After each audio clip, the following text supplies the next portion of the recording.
us live on the free Odyssey app. ABC News, I'm Sherry Preston. Senior FIFA advisor Carlos Cordeiro, who represented the soccer body in the White House task force for the World Cup, has resigned today in protest over FIFA's plan to sell a stake in the World Cup to private equity. Cordeiro is a former Goldman Sachs banker who's stepping down as an advisor to FIFA President Gianni Infantino and is urging other senior staff at FIFA to speak out. President Trump announcing an agreement for Hamas to disarm and for Israel to withdraw troops from Gaza as a part of the U.S. brokered ceasefire signed last year. There's been no confirmation from Hamas or Israel. A migrant crisis in Spain where thousands of Moroccans have breached the border in the enclave of Ceuta. Armed Karim is one of the thousands who crossed the Strait of Gibraltar to get there. There is a lot of job in Morocco. So there is job, there is people who work, there is a lot of things. But that's not enough for all the people. A warning to municipalities. Hackers could be trying to infiltrate drinking water systems. This is ABC News. At least 19 migrants have died trying to reach an enclave of Spain on the frontier of Morocco. The Civil Guard office calls it a serious humanitarian crisis, saying thousands of migrants, including unaccompanied children, have been sleeping in parks and sidewalks or roaming the streets aimlessly. It's not immediately clear what led to thousands of people trying to get to Spain that way from Morocco, and so far Moroccan authorities have not commented. A 13-year-old girl enjoying the ocean while on vacation in Turks and Caicos. So I was doing a handstand, and then midway I just felt a lot of pressure. And then I looked up and I saw my hand bleeding. And I was like, Mom, I don't know what to do. My hand's bleeding. Something bit me. Claire McDonald had been bitten by a barracuda. A nearby nurse who was on the beach spotted the injury and applied a tourniquet. Somebody else called 911 and she was stitched up at the hospital. Claire says she hopes to become a marine biologist one day. So this was good training. Sherry Preston, ABC News.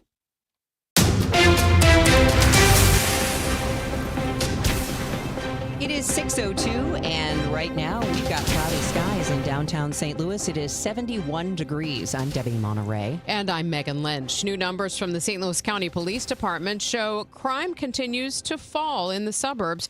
Here's KMOX's Michael Calhoun. Police data is out for the middle of the year, and it shows that crime in those county patrol parts of the area are trending down. That does not include areas that are patrolled by municipal police departments. Property crimes, including burglaries and break-ins, have fallen more than 7% compared to last year. Drug and weapons offenses fell over 12%. Now, violent crime is about flat. County detectives investigated 23 homicides through June. That is up 3 from last year with a 91% clearance rate. Chief Juan Cox is crediting proactive policing with officers averaging over 12,000 self-initiated calls a month. 2 contractors who'd been renovating a home in Tower Grove Heights pulled guns on each other yesterday. One is dead, the other in critical condition. It happened in the 3700 block of Juniata, just off South Grand, around 3:50 p.m. The identities of the 2 men have not been released by police. They're still trying to figure out exactly what started the dispute. The men had been working on the home for some time. Both weapons have been recovered. 3 people have been charged with the murder and kidnapping of a woman who was found dead at Cementland along the North Riverfront in March of 2022. 25-year-old Deja Allen had been out buying diapers for her infant when Christian Houghton collided with Allen's car around Chain of Rocks Road in Riverview. The Post-Dispatch reporting Houghton's passengers, Jamon Ellis and Denzel Williams, hopped out with guns. Allen was shot multiple times. Her vehicle was set on fire and her body was found 9 days later. Amendment 4 would drastically raise the bar to amend the Missouri Constitution. How hard would it be to meet that new threshold? If Amendment 4 were to pass, any future changes to the Constitution would require a 50% majority from each congressional district, not just statewide. Chris Duncan, political science professor at St. Louis University, says this could essentially give veto power to any one district. This would give effectively, the opportunity for one district to trump the will of the 7 other districts in some, sort of very skewed kind of race. Duncan says this takes a strong democratic process and makes it very hard for citizen initiative to pass. Sean Malone, KMOX News. A library in St. Louis County asking residents to vote yes on a proposition that would raise property taxes. We get more from Jade Aubrey. If you vote in St. Louis County next Tuesday, you'll see a Proposition L on the ballot. Championed by Webster Groves Public Library, Prop L is asking for a 12-cent property tax increase on every $100 worth of residential and commercial property. However, the increase would drop by 4.5 cents in 2029 when the library's current tax levy expires. John Eagle, Webster Grove's reference librarian, says the library hasn't asked for an increase since 2009 when it underwent major renovations and added a third story. This year, our building here on 301 East Lockwood is celebrating its 75th anniversary. And so it's an old building. And even the expansion part, the new part of the building, is pushing 15 years old. Eagle adds that the existing tax levy is outdated since it's based on numbers from 2009. Minimum wage was $7.50 in 2009. It's $15 now. Our e-resources, so e-books, audiobooks, things like that, our budget in 2009 was $0. This year, it's going to be close to $100,000. He says if a new tax levy is not approved by 2029, the library is at risk for a budget deficit. Jade Aubrey, KMOX News. A group of physicians is pushing Missouri lawmakers to expand the state-run portion of Medicaid to all patients on the program, arguing the savings could be more than $250 million. Physician Ed Weisbart says currently the state pays private companies to operate Medicaid for 80% of recipients, with the 20% of blind, disabled, and elderly under a state-run Medicaid program. Weisbart says even the most anti-state-run healthcare Republicans are open to the idea after talking with him. He doesn't really like the idea of Medicare. He doesn't like the idea of Medicaid. If anything, he thinks Medicaid should be significantly cut. And then he heard what we were talking about, which would actually give him the cover to be cutting the Medicaid budget, but yet clearly not hurting and actually helping patients. Weisbart says the savings would come from the lack of corporate overhead the subcontracted insurance companies have and better preventative care through the state-run program. St. Louis City now has a new health department director. And as KMOX health editor Fred Bottomer reports, it's a former director of the St. Louis County Health Department. Dr. Faisal Khan served as St. Louis County's health director in the midst of the COVID pandemic from 2021 to 2022 and was in charge when the county and the country were involved in the great masking debate. Dr. Khan later moved on to head up the Seattle King County Health Department in Washington. In a news conference announcing his return, only this time to head up St. Louis City's health department, Dr. Khan says he looks forward to making a real difference in the health and quality of life for St. Louis City residents. Mayor Spencer called Dr. Khan a leader with deep regional knowledge and national executive experience. Fred Bottomer, KMOX News. It's 6:08. We'll check traffic and weather in 2 minutes here on KMOX. Steve Ellman leads. Ellman enacted a data center moratorium. He doubled our parkland, built new roads, prioritized safe schools and streets, eliminated the county's real property tax. Ellman for St. Charles County. Bill Eigel misleads. Eigel talks but didn't pay his property taxes, but voted to give tax credits to the company behind the St. Charles Data Center, and was rebuked by Trump's lawyer for scamming donors. Paid for by the committee to elect Steve Ellman, Michael Summer Jr., Treasurer. And Doug. Limu and I created a trick to help you remember that you can customize your car insurance and save with Liberty Mutual. You see, the shirts Limu and I wear are yellow, and yellow is the color of lemons. And lemons grow on trees, and trees provide oxygen, and oxygen helps us breathe, and breathing is how you live, and you can live more life when you save money by customizing your car insurance. I agree, Limu. It's really quite simple. Only pay for what you need at LibertyMutual.com. Liberty, liberty, liberty, liberty. This year, America celebrates 250 years. 2.5 centuries of courage, sacrifice, and family stories passed down from one generation to the next. Hi, I'm Nick Mako. And I'm Adam Baselogger, founders of Legacy Box. Your family's piece of the American story is sitting in an attic or closet right now, trapped on aging VHS tapes, camcorder tapes, film reels, and fading photos. Those boxes hold moments you can never recreate. Your wedding day, your children's voices when they were little, grandparents coming back to life on screen. Over 2 million families have trusted Legacy Box. And we've just partnered with the USO to digitize fragile handwritten letters from World War II, helping preserve American history for future generations. As America turns 250, remember that your family is a part of the American story. Preserving those voices, faces, and moments is a part of your responsibility to the next generation. Don't let them disappear on your watch. Visit legacybox.com/radio for our amazing America 250 sale. That's legacybox.com/radio to save. This hour of Total Information AM is sponsored by Gamma Tree Experts. I'm John Morgan of Morgan & Morgan. If you've been injured in a car accident, call America's largest injury law firm. For over 35 years, my mission has been to deliver more for our clients, to deliver more for you. Injured? Visit forthepeople.com for an office near you. It is 6:10. This is Total Information AM. I'm Debbie Monterey, along with Megan Lynch and Roger Brand in the Overhead Door Company of St. Louis Traffic Center. Well, be careful traveling on Highway 70. Debbie, they just had a report of, I think this is westbound 70. It's right near Wentzville Parkway. And there's a steel plate in the roadway, and the bolts have come up that secures it. And I see 4 vehicles on the shoulder that reportedly all suffered flat tires, I guess. So just be careful as you're headed through that area. Like I said, I believe it's... Well, now they're saying it is eastbound, so just be careful eastbound. More traffic is coming that way. Eastbound 70 headed into Wentzville Parkway. I don't see any delays currently, but again, already several vehicles on the shoulder suffered damage from some bolts that are sticking up from a steel plate, so just be careful as you head through that stretch. Otherwise, the rest of these interstates are light and on the go for you. I'm not seeing any other issues in work zones or otherwise. Everything's light, but typically light for a Friday morning.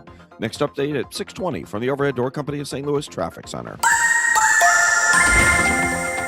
KMOX AccuWeather. Today will be mostly cloudy and humid with a couple of showers and a thunderstorm, mainly this morning, the high 83. A thunderstorm or two early tonight. Watch for flash flooding, hail, and damaging wind gusts. Then mostly cloudy and muggy later tonight with a shower, though 68. Mostly cloudy, breezy, and cooler, but still humid tomorrow with a couple of showers, even a thunderstorm, the high just 74. On Sunday, rather humid with intervals of clouds and sun, high 79.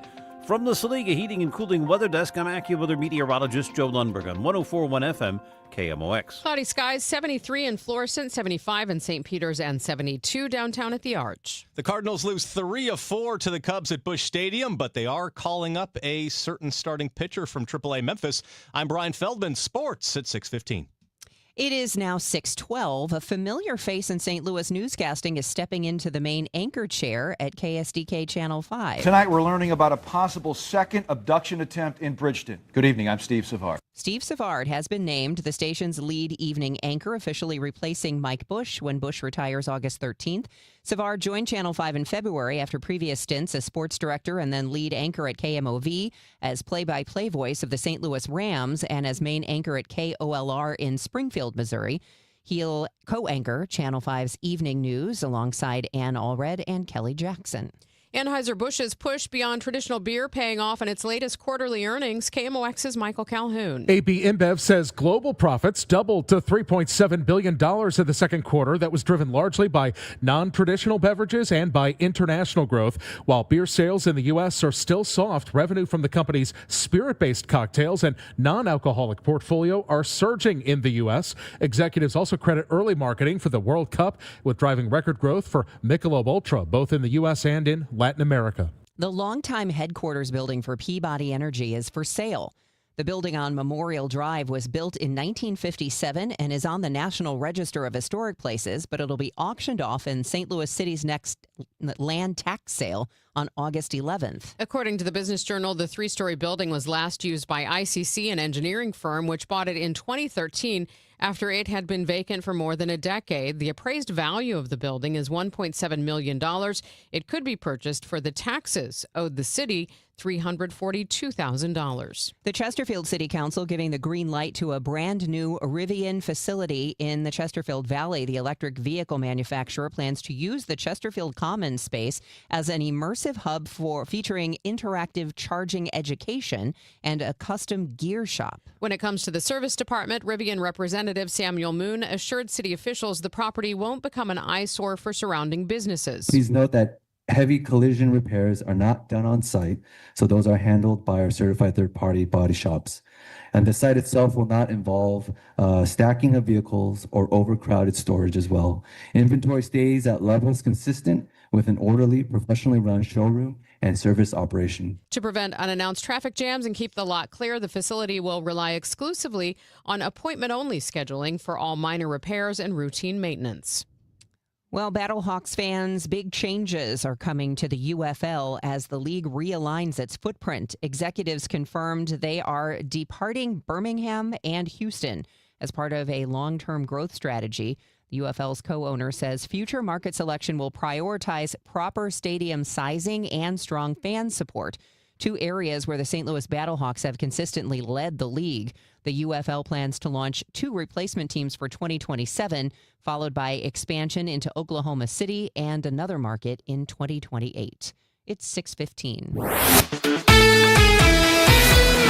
Good morning, I'm Brian Feldman. T-minus 3 days until the trade deadline in Major League Baseball, and Chaim Bloom's decision-making might be getting more clear by the day. The Cardinals back under 500 after losing 3 of 4 to the Cubs at Busch.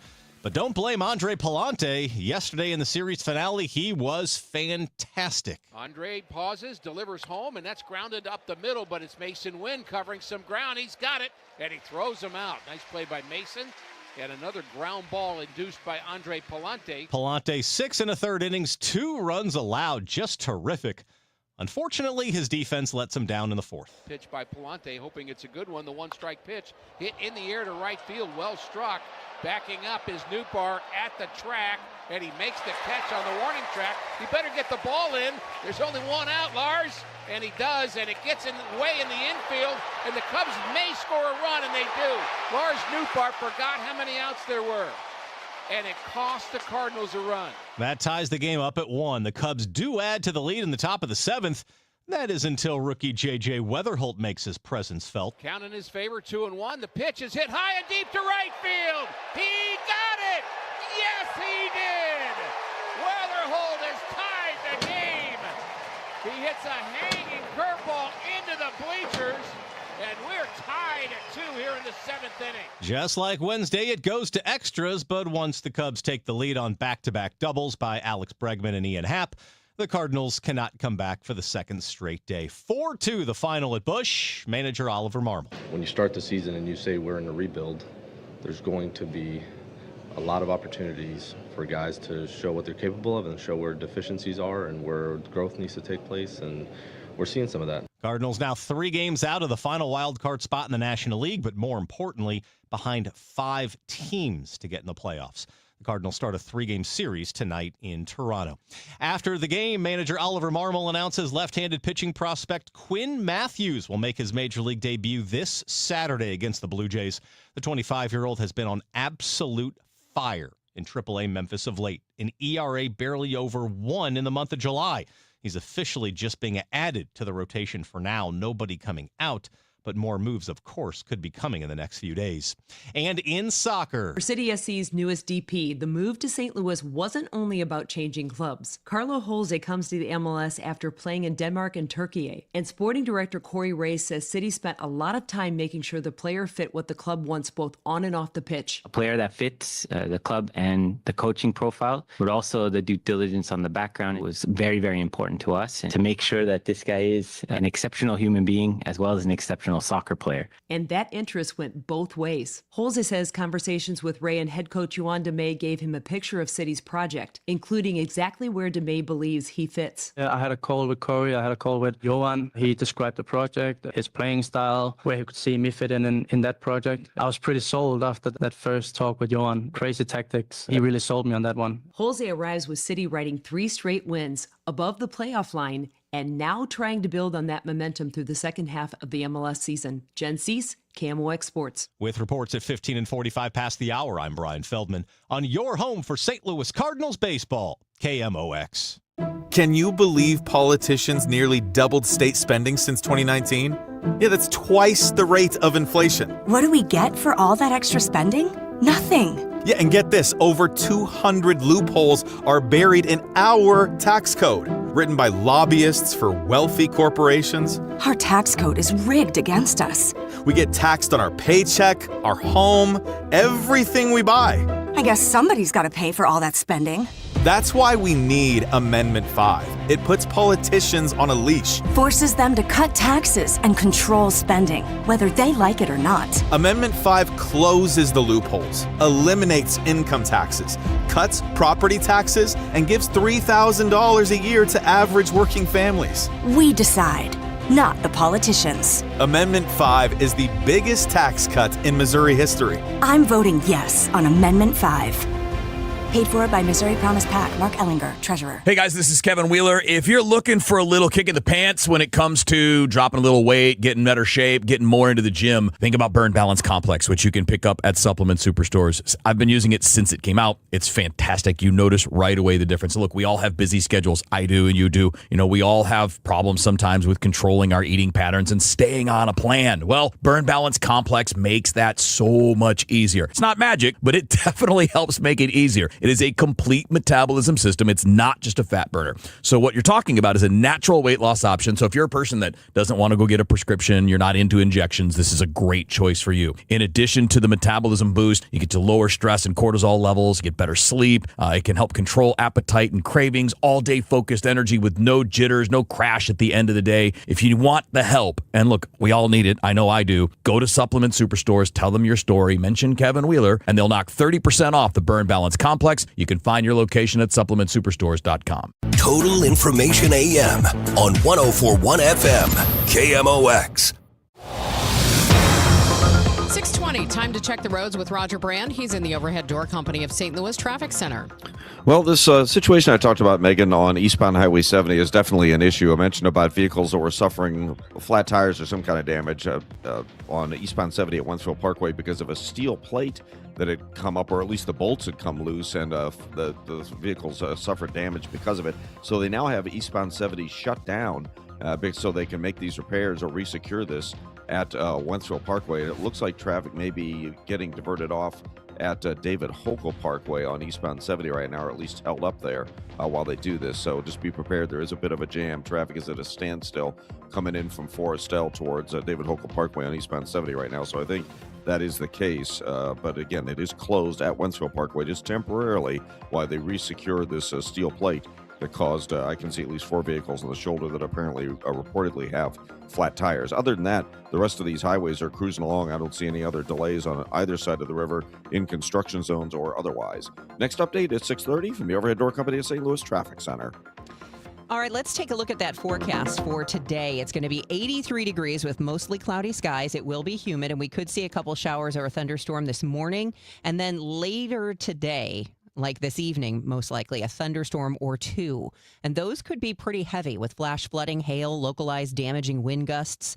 Tomorrow, it's going to be much cooler because of that storm blowing through. We could see a couple of showers or even a thunderstorm tomorrow, otherwise mostly cloudy. Tomorrow's high, 74. We are almost there now because we're at 71 degrees in downtown St. Louis.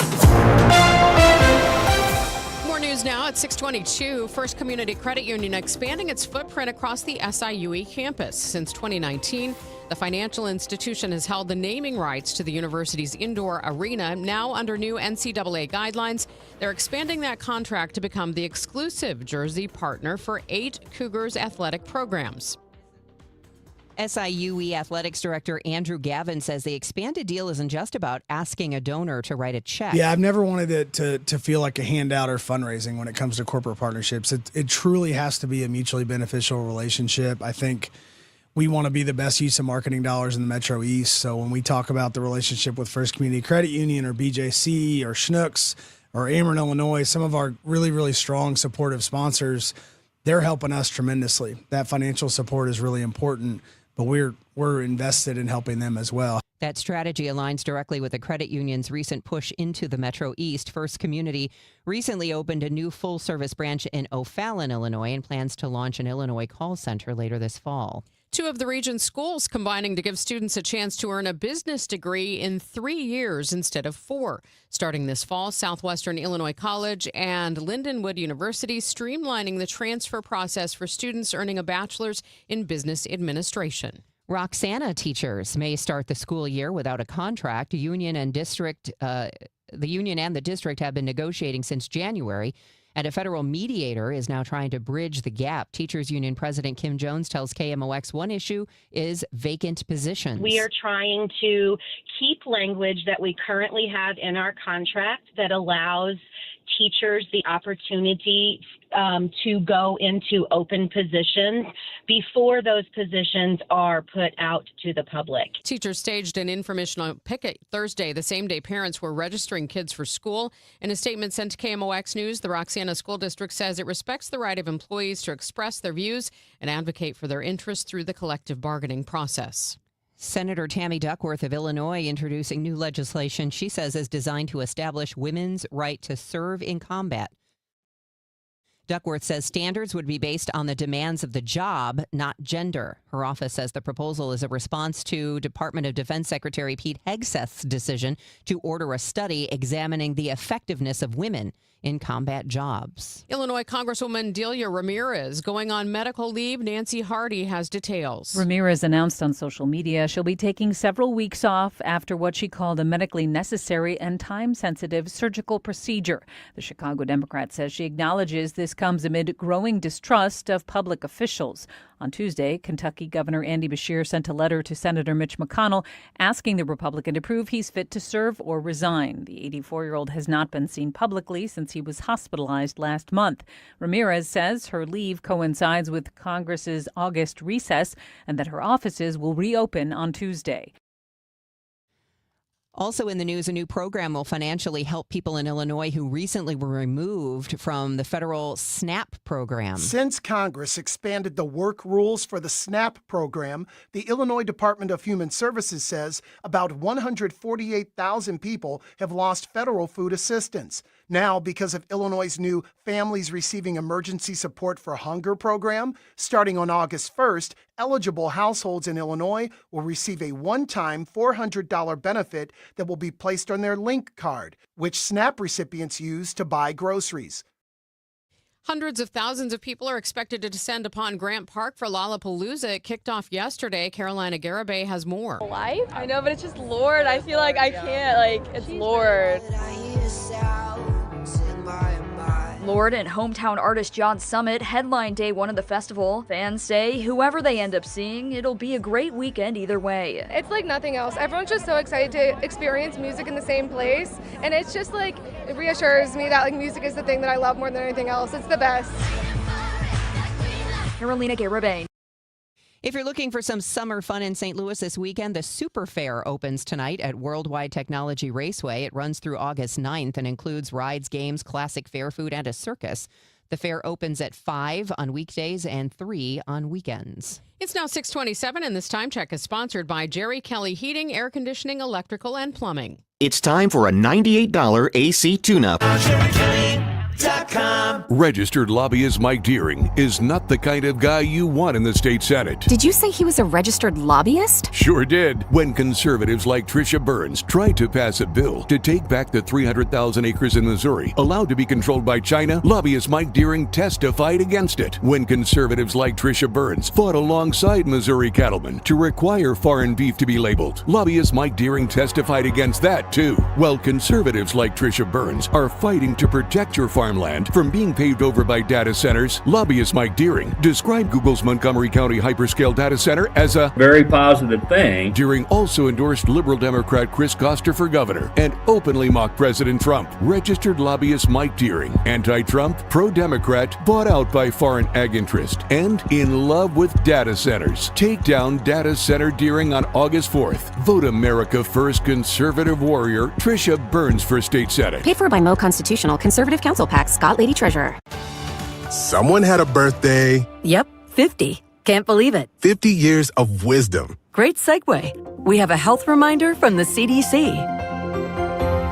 Pneumococcal vaccination is recommended for adults 50 or older. Says here, we're over 6 times more likely to be hospitalized with pneumococcal pneumonia than adults under 50. I don't love those odds. Same. Look what I found. Pfizer's Prevnar 20 is proven to help protect adults against pneumococcal pneumonia and invasive pneumococcal disease in just 1 dose, and millions have already gotten it. Continued approval may depend on a supportive study. Don't get Prevnar 20 if you have a severe allergy to its ingredients. A weakened immune system may lower your response. Common side effects include injection site pain and swelling, fatigue, headache, muscle, and joint pain. For full prescribing information, please call 1-855-213-2138. Visit Prevnar20.com or talk to your doctor or pharmacist.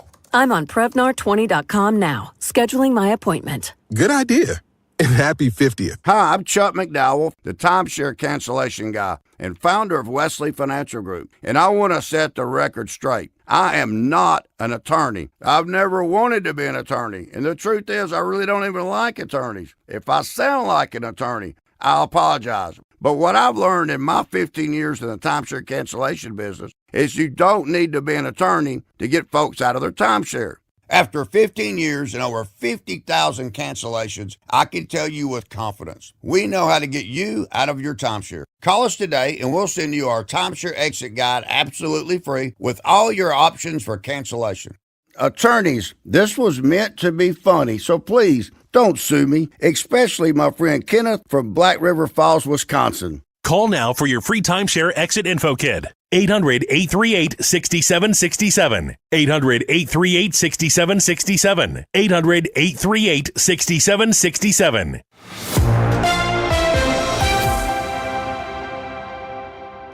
It is now 6:30, and we have cloudy skies and 71 degrees in downtown St. Louis. I'm Debbie Monterey. And I'm Megan Lynch. We could see some rain today, but first, let's check on the roads with Roger Brand in the Overhead Door Company of St. Louis Traffic Center. Well, Megan, we still have our trouble out west in the work zone on Highway 70. Eastbound 70 is still shut down at Wentzville Parkway. There's a steel plate in the roadway. I guess it looks like it's probably in the left lane, but apparently the bolts came loose. Vehicles struck it, suffered flat tires. 2 vehicles have a flat, 2 vehicles have 2 flats. And so highway crews are there to resecure that steel plate right now. So that's why eastbound 70 is closed at Wentzville Parkway. They're holding traffic back at David Hochul Parkway. So they're not letting you pass that point. And eastbound 70, as a result, is a standstill jam back to a point just west of Forestel. So hopefully it won't take them too long to secure this plate. The vehicles with the flats are out of the roadway. They're in the construction zone, safely out of the traffic lanes. So once they get the steel plate resecured, they should be able to reopen that stretch of eastbound 70. But again, it's jammed right now just west of Forestel up to David Hochul Parkway, and they're not letting any traffic past that point until they get these repairs completed. That is the only interstate issue we have. The rest of these interstates on both sides of the river remain light and on the go this Friday morning. Next update at 6:40 from the Overhead Door Company of St. Louis Traffic Center.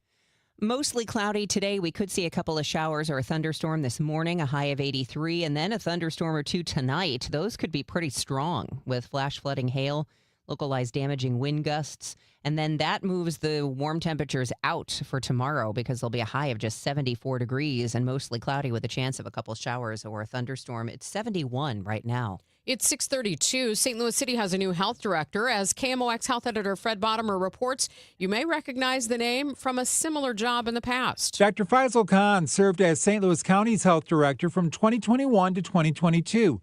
He was a bit controversial due to his public health stance advocating the wearing of masks during the COVID pandemic.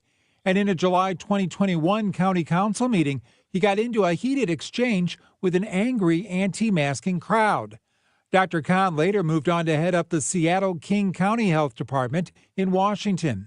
In a news release announcing his return, only this time to head up St. Louis City's health department, Dr. Khan says he looks forward to making a real difference in the health and quality of life for St. Louis City residents. Mayor Spencer called Dr. Khan a leader with deep regional knowledge and national executive experience. Fred Bottomer, KMOX News. St. Louis County Police say data-driven patrols are helping drive down local crime rates. We get more from KMOX's Michael Calhoun. Mid-year statistics that are just out show steady drops in property crimes and drug offenses across precincts in the county through June. Chief Juan Cox says the department is leaning into data-driven technology to make sure that officers are put into high-crime spots before any trouble starts. County data shows officers logged more than 12,000 officer-initiated stops and checks per month so far this year. Cox says keeping frontline patrol units fully staffed is his top priority still to keep those crime numbers moving in the right direction. Captain the Clydesdale is the newest member of the St. Louis Metropolitan Police Department. Standing 6 foot 2 inches tall, Captain is about 5 years old and made his debut outside Busch Stadium this week. He's now the 4th horse to join the SLMPD's current mounted patrol unit. The department says the unit started in 1867. It was reestablished in 1970, and that the horses are now used on patrols for crowd management and community engagement. And Megan Lynch got eyeballs on Captain yesterday. Did. He is darling. He was outside Busch Stadium. He's a big boy. I want to pet his nose. It is 6:34, and the news is sponsored by Michael's Flooring Outlet, the flooring experts, michaelsflooringoutlet.com. When Donald Trump needs conservative votes to help pass his agenda for Missouri, Representative Tricia Burns never answers the call. Tricia Burns has missed 370 votes. Burns is bucking President Trump's priorities. Burns did not vote to stop DEI initiatives, prevent China from owning Missouri land, defund Planned Parenthood, and Burns did not vote to ban boys from girls' sports. Tricia Burns not showing up for Missouri and President Trump. Instead, Tricia Burns spends her time pulling pranks on the Suicide Prevention Hotline. Yes, you heard that right. Tricia Burns lied to the police and staged a fake suicide emergency. She sent a series of messages to the hotline and said she, quote, had a gun to her head, end quote. When she got caught, she said there'd be no consequences because she's a politician. By August 4th, vote to show Tricia Burns that there are consequences to being bad at your job. Let's Go Brandon PAC paid for and is responsible for the content of this advertising. Not authorized by any candidate or candidates committee. Chris Foss, Treasurer.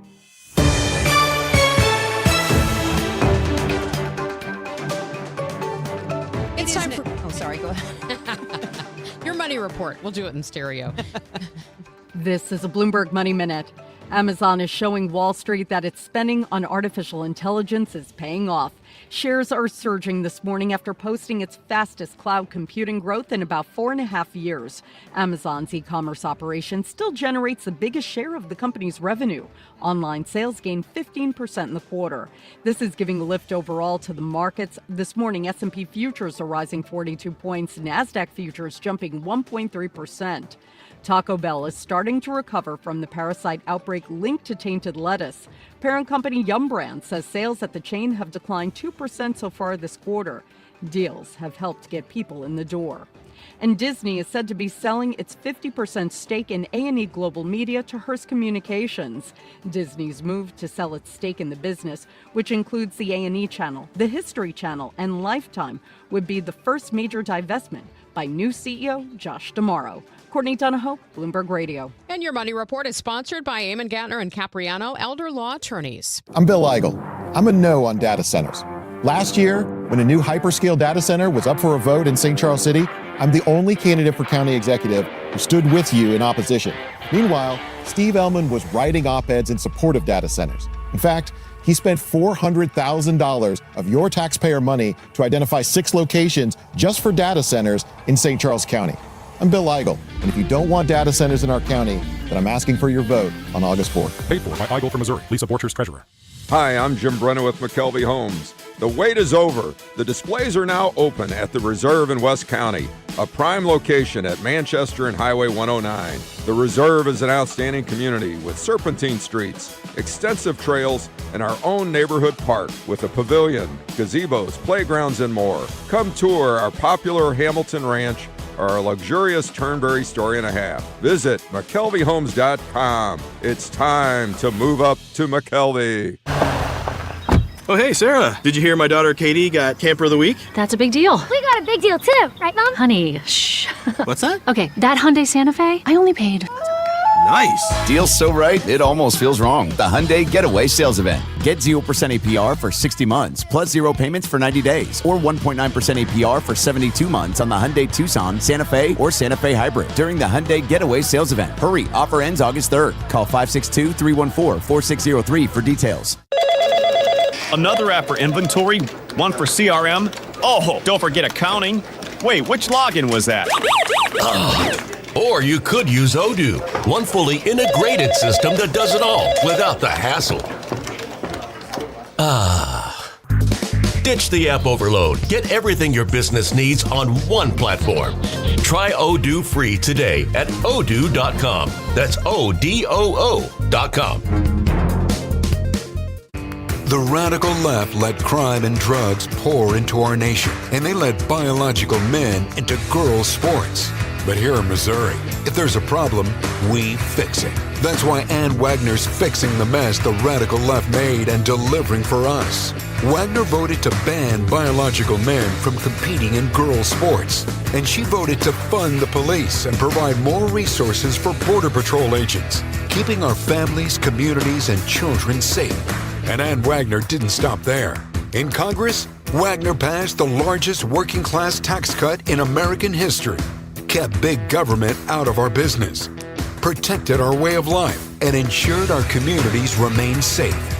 That's why Ann Wagner's endorsed by the Missouri Farm Bureau and Missouri Fraternal Order of Police. Vote Ann Wagner for Congress on August 4th. I'm Ann Wagner, and I approve this message. Paid for by Ann Wagner for Congress. Finding great candidates to hire can be like, well, trying to find a needle in a haystack. Sure, you can post your job to some job board, but then all you can do is hope the right person comes along.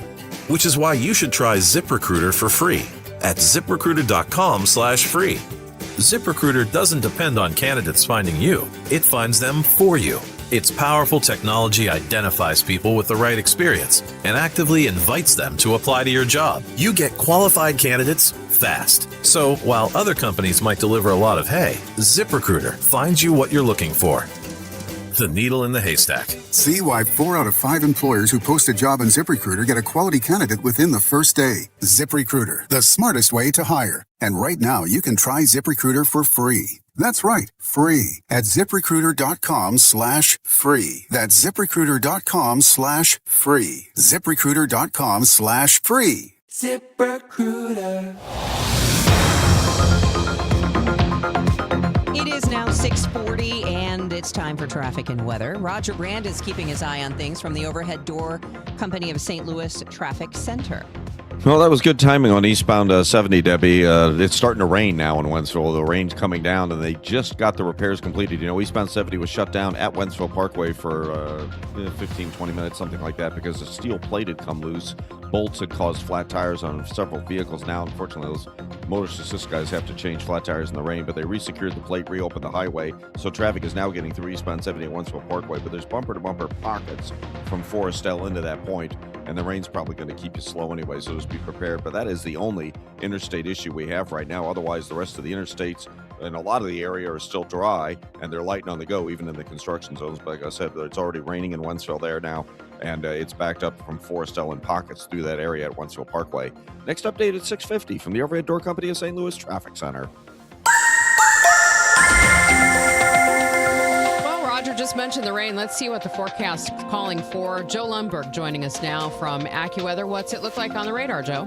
Yeah, that radar is showing that the first showers moving through the Wentzville area right now. There's a lot more where they came from, farther to the west, really out toward the Columbia area and points west.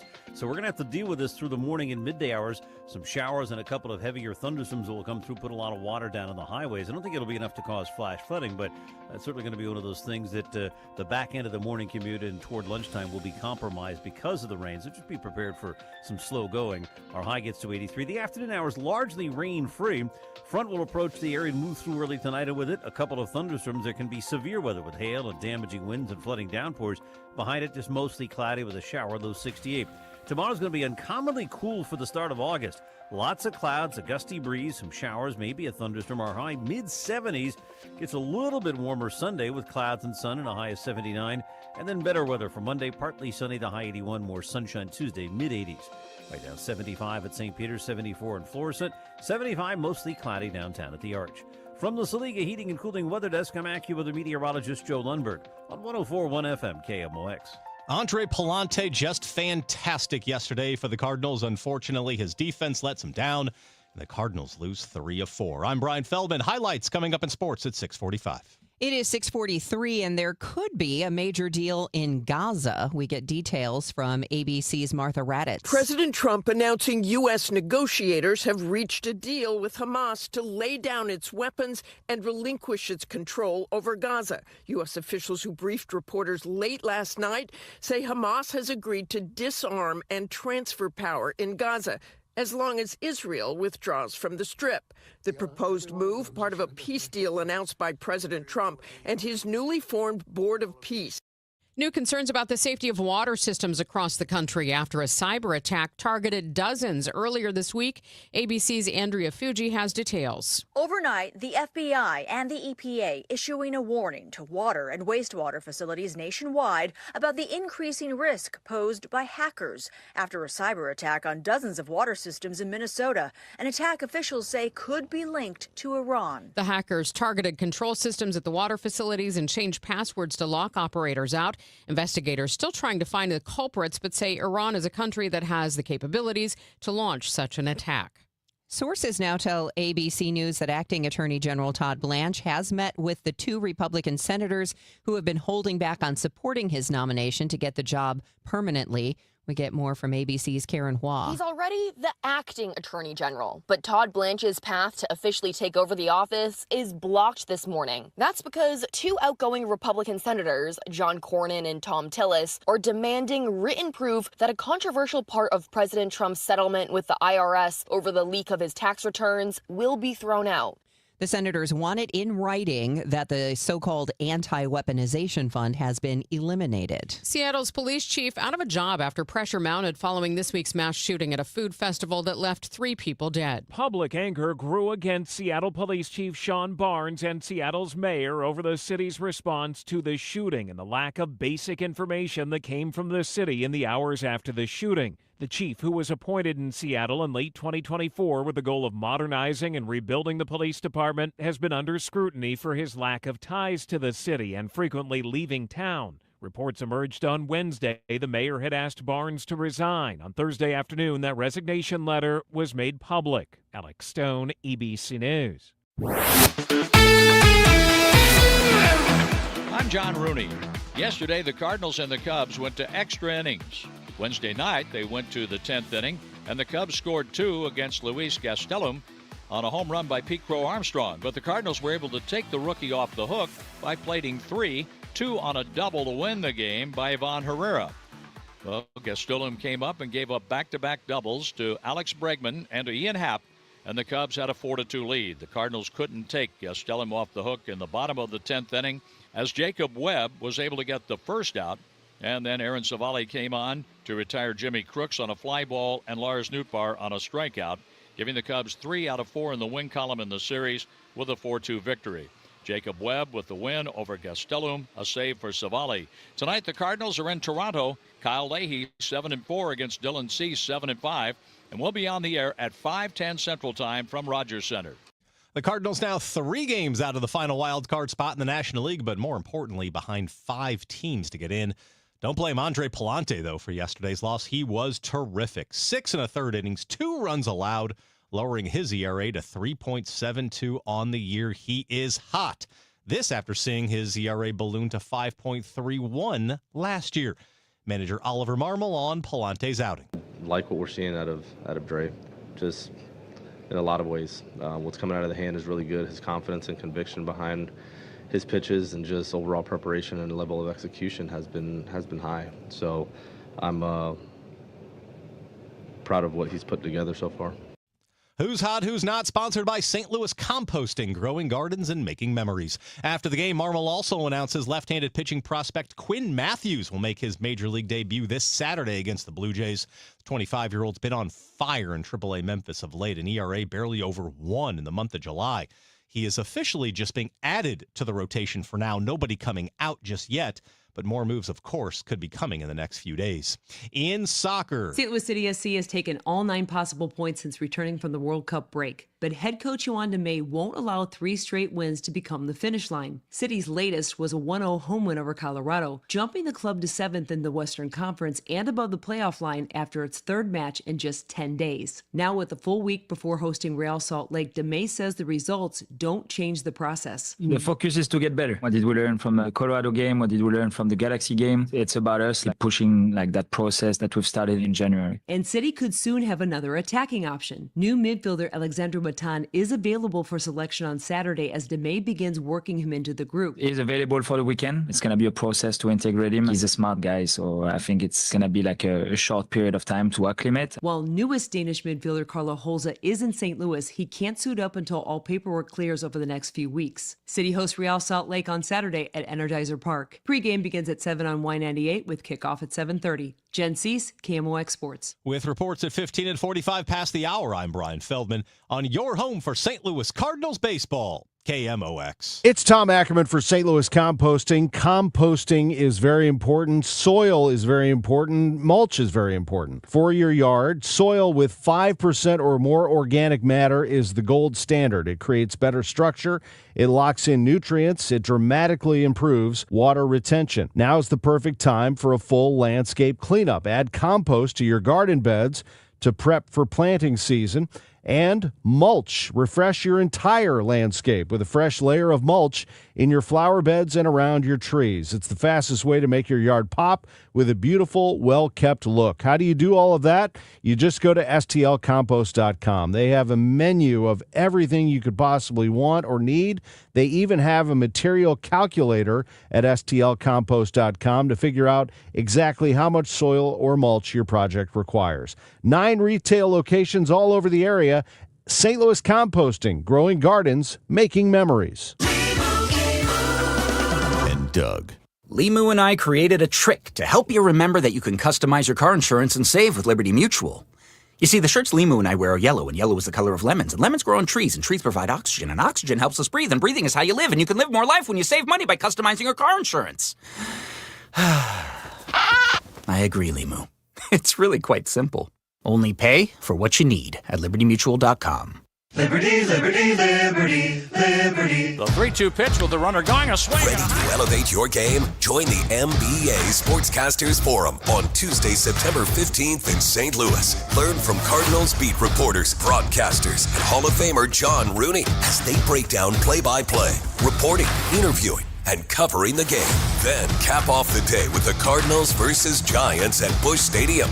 Step into the booth, sharpen your skills. Go to KMOX.com/events for details and registration. Broadcasting from the Scott Credit Union Studio, 104.1 FM, KMOX. Your morning news and information. Total Information AM. It's 6:51. Let's get the latest on the roads for you with Roger Brand in the Overhead Door Company of St. Louis Traffic Center.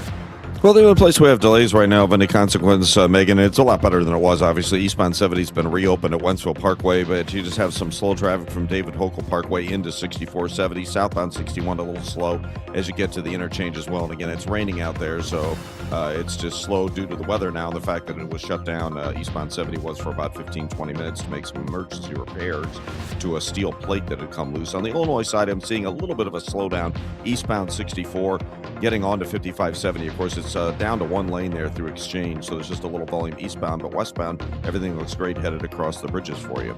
Next update at 6:58 from the Overhead Door Company of St. Louis Traffic Center. Nothing makes a gathering great like Eggland's Best Eggs. They're just so delicious with better nutrition, too. For us, it's eggs any style, as long as they're the best. Eggland's Best. Better taste, better nutrition, better eggs. Mostly cloudy, a couple of showers or a thunderstorm this morning, and we do have actually rain in the region right now, and it is heading east. High today of 83. We could see some storms tonight, though, with flash flooding, hail, and damaging wind gusts.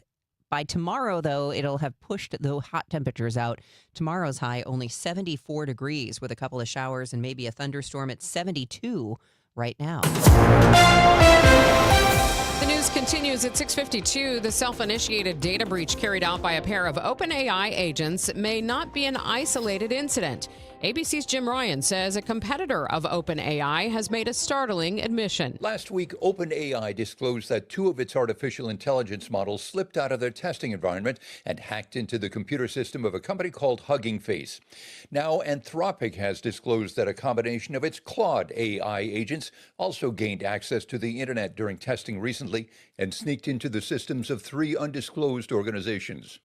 Federal regulators are going full throttle on robo-taxis, clearing the way for Amazon's fully autonomous Zoox vehicles to operate without steering wheels and, in the future, without brake pedals. Zoox can start charging customers for rides in the specially designed cars with 4 inward-facing seats once they secure state and local approval. Jonathan Morrison with the National Highway Traffic Safety Administration says they want to update regulations to fit the growing technology while also acting as the cop on the beat. So we're requiring more robust reporting requirements from the entity. We have the ability to pull the exemption if we see unreasonably risky behavior on the road. So it gives us the ability to oversee and learn from this technology as we look to modernize our system of regulation itself. Meta's second quarter earnings show the Facebook parent company missed its profit targets while logging $42 billion in costs and expenses.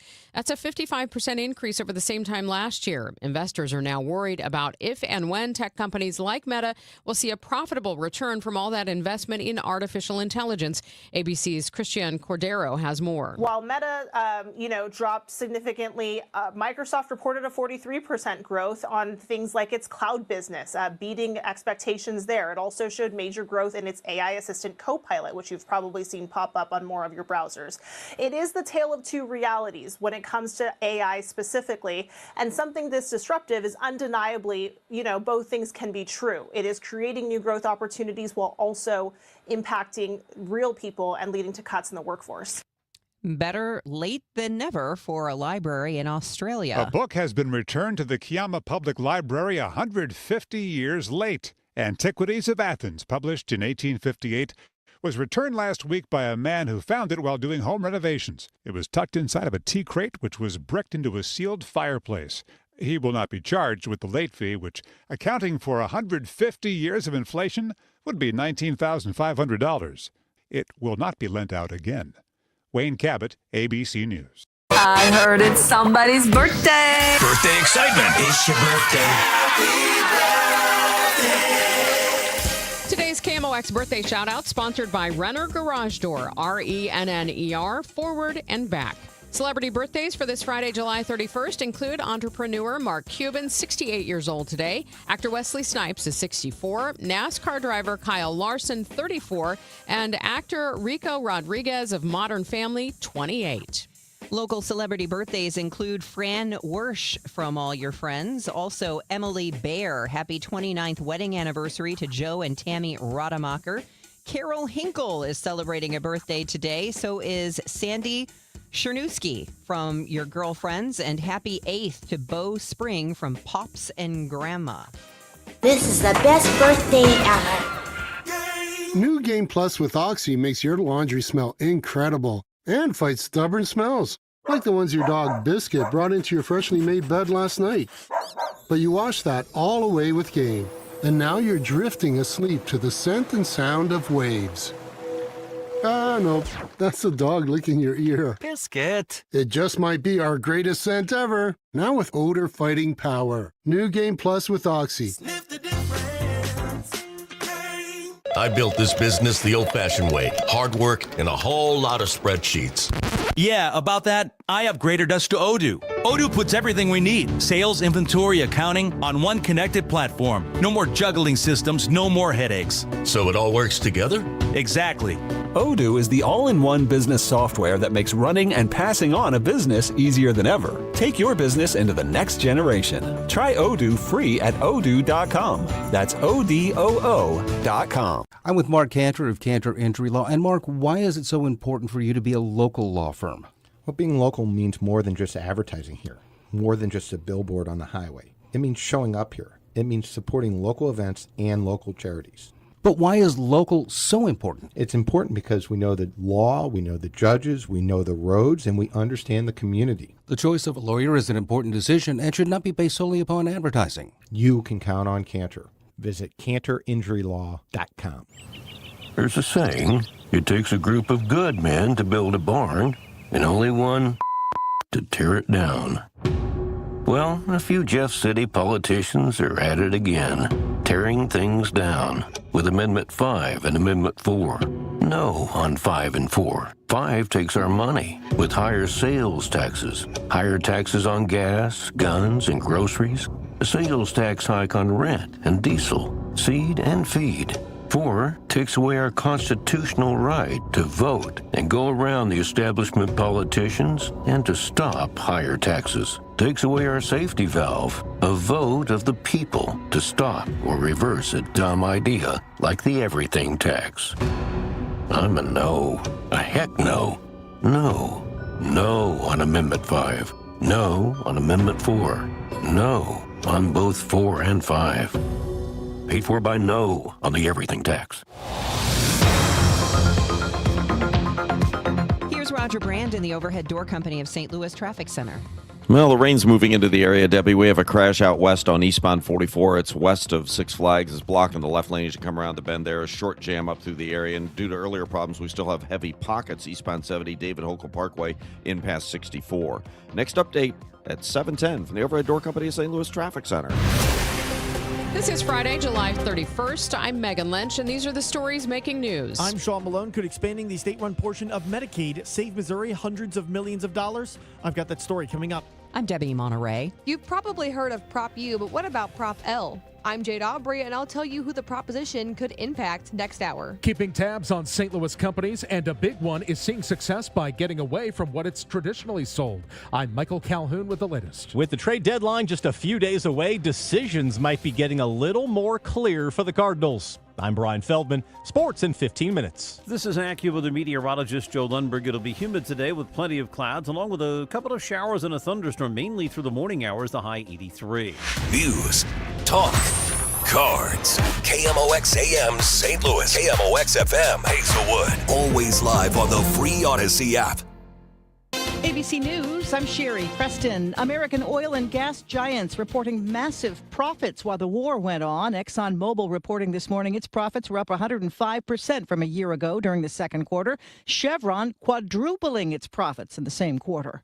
President Trump claims Hamas has agreed to disarm in exchange for Israel pulling its troops out of Gaza. ABC Chief Global Affairs correspondent Martha Raddatz has more. Details of the plan are slim, and Hamas has not gone public in support of the plan. If the agreement does come to fruition, verifying that the militant group has laid down its arms will be a challenge, as well as convincing some Israeli officials to back the deal. At least 19 people have died after thousands breached the border between Morocco and the Spanish territory of Ceuta. Some swam from Moroccan towns, others flooded through gates. Spain's prime minister will visit the territory today. This is ABC News. Seattle's police chief resigning at the request of the mayor after that deadly shooting at a food festival near the Space Needle. In the same week of the mass shooting in Seattle, now the city's police chief is out of a job. In a statement, now former chief Sean Barnes' attorney saying the mayor of Seattle requested Barnes' resignation and he resigned. Chief Barnes had been under fire since the shooting for the city's lack of basic information to come out to the public and media, and his frequent travel out of the city, sometimes to see family in Chicago. When confronted about his frequent trips out of Seattle, including on Sunday when the shooting occurred, Barnes became hostile this week. No. You need to know this. Now an interim chief has been appointed. Alex Stone, ABC News. A growing heat dome blankets the West in life-threatening heat. Oregon is in the midst of what could be its worst wildfire season on record. And in Las Vegas, they could hit an all-time August heat record this coming weekend. Sherry Preston, ABC News. At 7:02, we have cloudy skies, 73 degrees downtown at the Arch. Today is Friday, July 31st. I'm Megan Lynch. And I'm Debbie Monterey. Could expanding the state-run portion of Medicaid save Missouri hundreds of millions of dollars? A group of physicians arguing for reform are saying it could. They say about 20% of Medicaid recipients are covered by a state-run program because they are of old age, blind, or physically disabled. Meanwhile, everybody else's Medicaid is subcontracted to private companies like Centene, Blue Cross, and United. Physicians like Ed Weisbart says cutting out the middleman and expanding the state-run Medicaid to all recipients would save Missouri a lot of money. 13% of not having to spend the money on the Medicaid, on the insurance company overhead, plus 5% more savings from improved clinical outcomes. Weisbart says these savings would result in a net savings of over $250 million based on the most recent figures. Weisbart says even the most anti-government run healthcare Republicans are expressing interest in this. Sean Malone, KMOX News. St. Louis City has a new health director, and as KMOX health editor Fred Bottomer reports, you may recognize the name from a similar job in the past. Dr. Faisal Khan served as St. Louis County's health director from 2021 to 2022. He was a bit controversial due to his public health stance advocating the wearing of masks during the COVID pandemic. And in a July 2021 county council meeting, he got into a heated exchange with an angry anti-masking crowd. Dr. Khan later moved on to head up the Seattle King County Health Department in Washington. In a news release announcing his return, only this time to head up St. Louis City's health department. Dr. Khan says he looks forward to making a real difference in the health and quality of life for St. Louis City residents. Mayor Spencer called Dr. Khan a leader with deep regional knowledge and national executive experience. Fred Bottomer, KMOX News. A cultural institution in Webster Groves asking for more funding through a property tax increase. You've probably heard of Prop U, but St. Louis County residents will see another proposition on the ballot next week, Prop L. The Webster Groves Public Library is asking residents to approve a 12-cent property tax increase on every $100 worth of assessed property. However, the increase would drop by 4.5 cents in 2029 when the library's current tax levy expires. John Eagle is the reference librarian at Webster Groves Library. He says the library receives 90% of its funding from property taxes, and that rising costs, growing maintenance repairs, and the soon-to-expire tax levy are all reasons why the library needs the funding increase. And actually, the library is really, truly one of the founding institutions, cultural institutions of Webster Groves. We can trace our lineage back to a small reading room in 1884. This is 12 years before the city even incorporated. He says the community is largely behind the measure, and some residents have even taken to publicly endorsing the proposition on their own. Our Friends of the Library group, which has been around for 50 years, they're a volunteer group, and they have yard signs. You see them all over town. Eagle says it doesn't look like there's any opposition. You know, there's no vote no yard signs. Jade Aubrey, KMOX News. Rural versus urban. How do voters across Missouri feel about the ballot question to eliminate the income tax by raising sales taxes? SLU and YouGov ran a statewide poll to gauge the interest. Political science professor Chris Duncan says there isn't any pattern across the board. There are some differences between the urban and the rural folks over these things, but for the most part, right, it's pretty mixed still. Duncan says the poll found voters were mostly against specific sales tax increases, although a majority of respondents to that poll earlier this year said new revenue should come from higher sales taxes. New numbers from the St. Louis County Police Department show crime continues to fall in the suburbs. We get more from KMOX's Michael Calhoun. Police data is out for the middle of the year, and it shows that crime in those county patrolled parts of the area are trending down. That does not include areas that are patrolled by municipal police departments. Property crimes, including burglaries and break-ins, have fallen more than 7% compared to last year. Drug and weapons offenses fell over 12%. Now, violent crime is about flat. County detectives investigated 23 homicides through June. That is up 3 from last year with a 91% clearance rate. Chief Juan Cox is crediting proactive policing with officers averaging over 12,000 self-initiated calls a month. One man is dead, another fighting for his life following an afternoon shooting in South St. Louis. Police called to the 3700 block of Juniata Street just west of Grand shortly before 4 p.m. Officers found 2 men shot at the scene. They tell Fox 2 the shooting was a result of a dispute between 2 male contractors. One victim died from his injuries. The other remains in critical condition. 5-year-old Clydesdale joining the St. Louis Metropolitan Police Department. Captain made his debut this week outside Busch Stadium, and that brings the total number of horses in the police department's mounted patrol unit to 4. The department says horses provide both a highly visible public safety presence and a unique opportunity for community engagement. In case you're wondering, Captain is 18.2 hands tall. That is 6'2", and he's described by police as calm-tempered. An iguana was rescued yesterday after a pedestrian found it duct-taped to a tree. The iguana was spotted with his front legs taped together and his back legs taped to a tree along a trail in Darden Park. That's according to Fox 2. The St. Peter's Animal Control currently working to identify the owner who may have abandoned the reptile. Well, that's sad. It's 7:08. We're going to take a break here and come back with another look at traffic and weather. Stay with us here on KMOX. Congress doesn't need more politicians. For nearly 30 years, Joan Von Dross dedicated her life to helping students learn, grow, and succeed. Now she's running for Congress to fight for lower healthcare costs, stronger public schools, and a more affordable future for Missouri families. Teachers solve problems. Politicians play politics. I'm Joan Von Dross, Democrat from Missouri CD2, and I approve this message. Vote for me on August 4th. Paid for by Von Dross for Congress. Hi, I'm Chuck McDowell, the timeshare cancellation guy and founder of Wesley Financial Group, and I want to set the record straight. I am not an attorney. I've never wanted to be an attorney, and the truth is I really don't even like attorneys. If I sound like an attorney, I'll apologize. But what I've learned in my 15 years in the timeshare cancellation business is you don't need to be an attorney to get folks out of their timeshare. After 15 years and over 50,000 cancellations, I can tell you with confidence, we know how to get you out of your timeshare. Call us today and we'll send you our timeshare exit guide absolutely free with all your options for cancellation.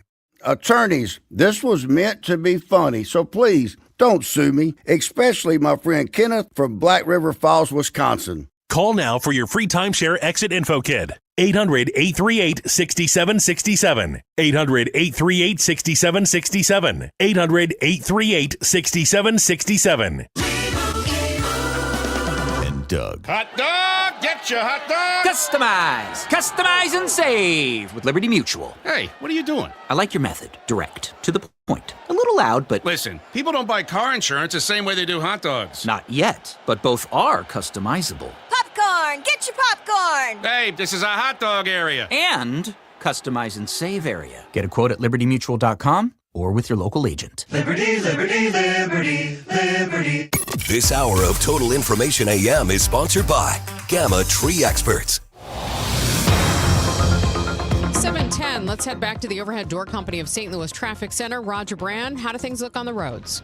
Well, better out to the west on 70, Megan, where we had our earlier troubles, our first troubles of the morning. We still have a little bit of a backup eastbound 70 through Wentzville Parkway and then past 64 toward Highway A. It's heavy, and southbound 61 backs up at Wentzville Parkway, merging onto eastbound 70 out in the Wentzville area as well. Other than that, the rest of the interstates look good, except just the one other trouble spot we had on eastbound 44. They did clear that crash that was in the left lane, eastbound 44 west of Six Flags.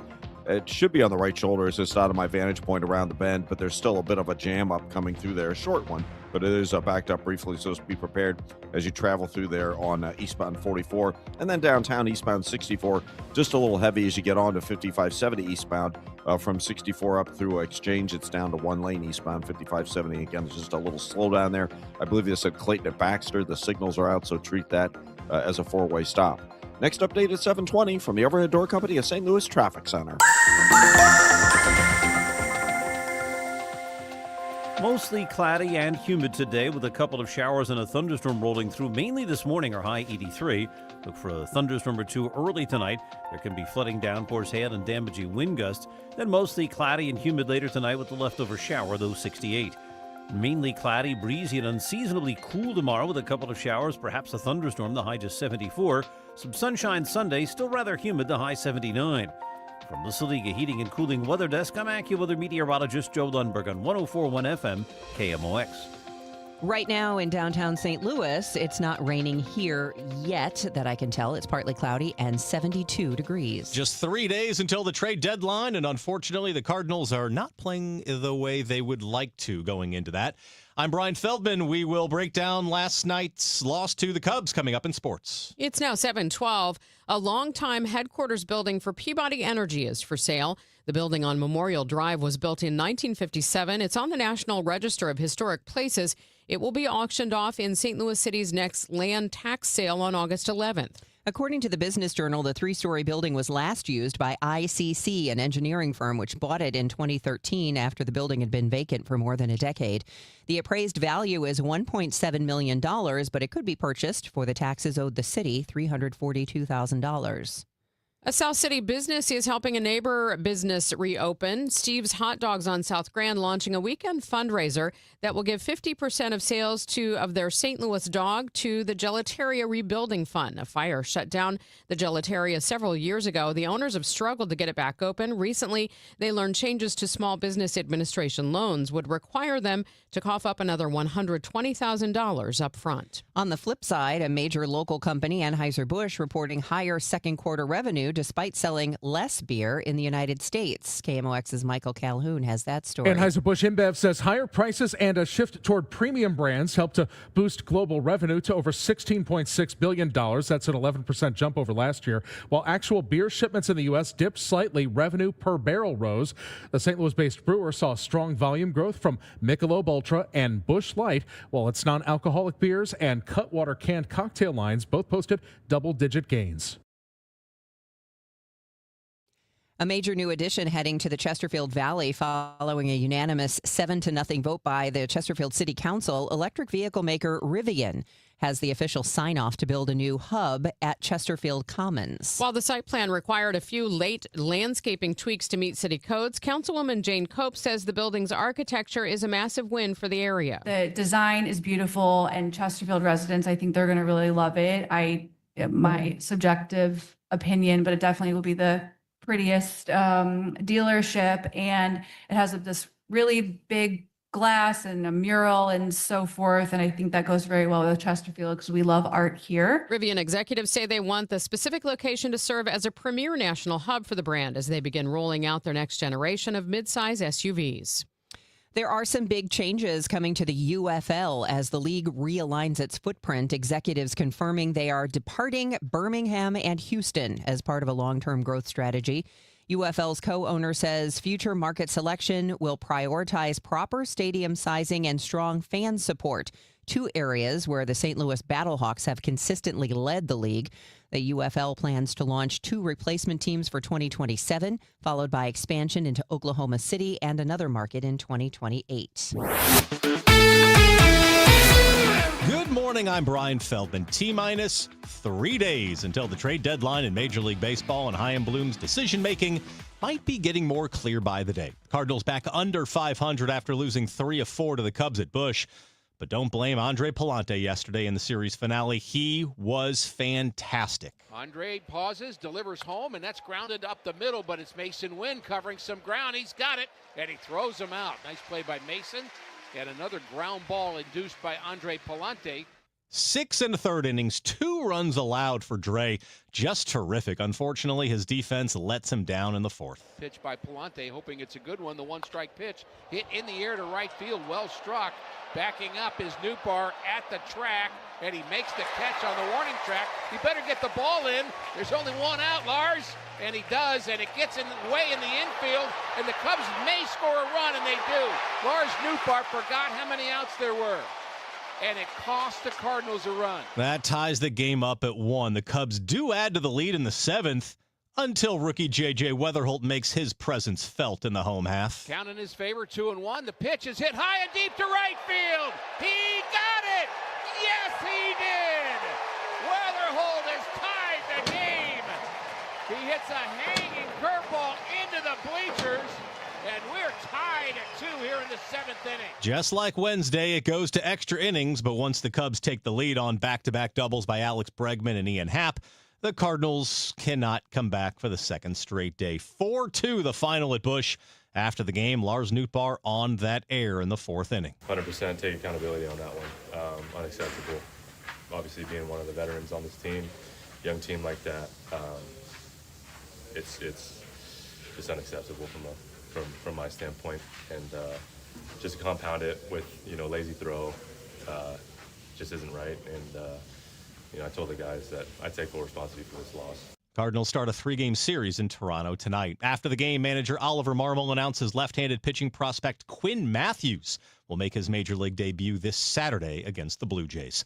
In soccer, for City SC's newest DP, the move to St. Louis wasn't only about changing clubs. Carlo Holze comes to the MLS after playing in Denmark and Turkey, and sporting director Corey Ray says City spent a lot of time making sure the player fit what the club wants both on and off the pitch. A player that fits the club and the coaching profile, but also the due diligence on the background was very, very important to us, and to make sure that this guy is an exceptional human being as well as an exceptional exceptional soccer player. And that interest went both ways. Holze says conversations with Ray and head coach Yohan DeMay gave him a picture of City's project, including exactly where DeMay believes he fits. I had a call with Corey, I had a call with Yohan. He described the project, his playing style, where he could see me fit in that project. I was pretty sold after that first talk with Yohan. Crazy tactics. He really sold me on that one. Holze arrives with City riding 3 straight wins above the playoff line and now trying to build on that momentum through the second half of the MLS season. Jen Cease, KMOX Sports. Your cut of the game sponsored by the Diamond Shop, diamondshop.net.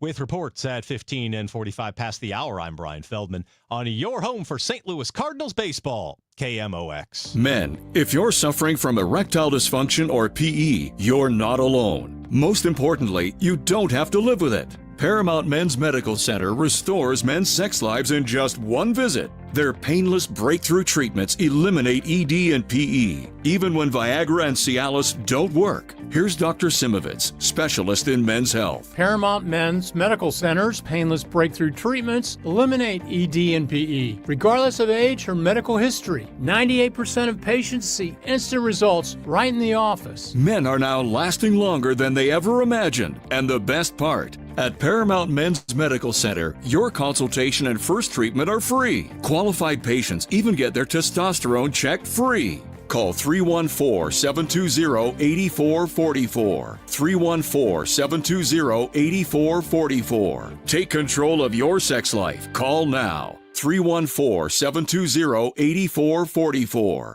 Can you believe politicians nearly doubled state spending since 2019? Yeah, that's twice the rate of inflation. What do we get for all that extra spending? Nothing. Yeah, and get this, over 200 loopholes are buried in our tax code, written by lobbyists for wealthy corporations. Our tax code is rigged against us. We get taxed on our paycheck, our home, everything we buy. I guess somebody's got to pay for all that spending.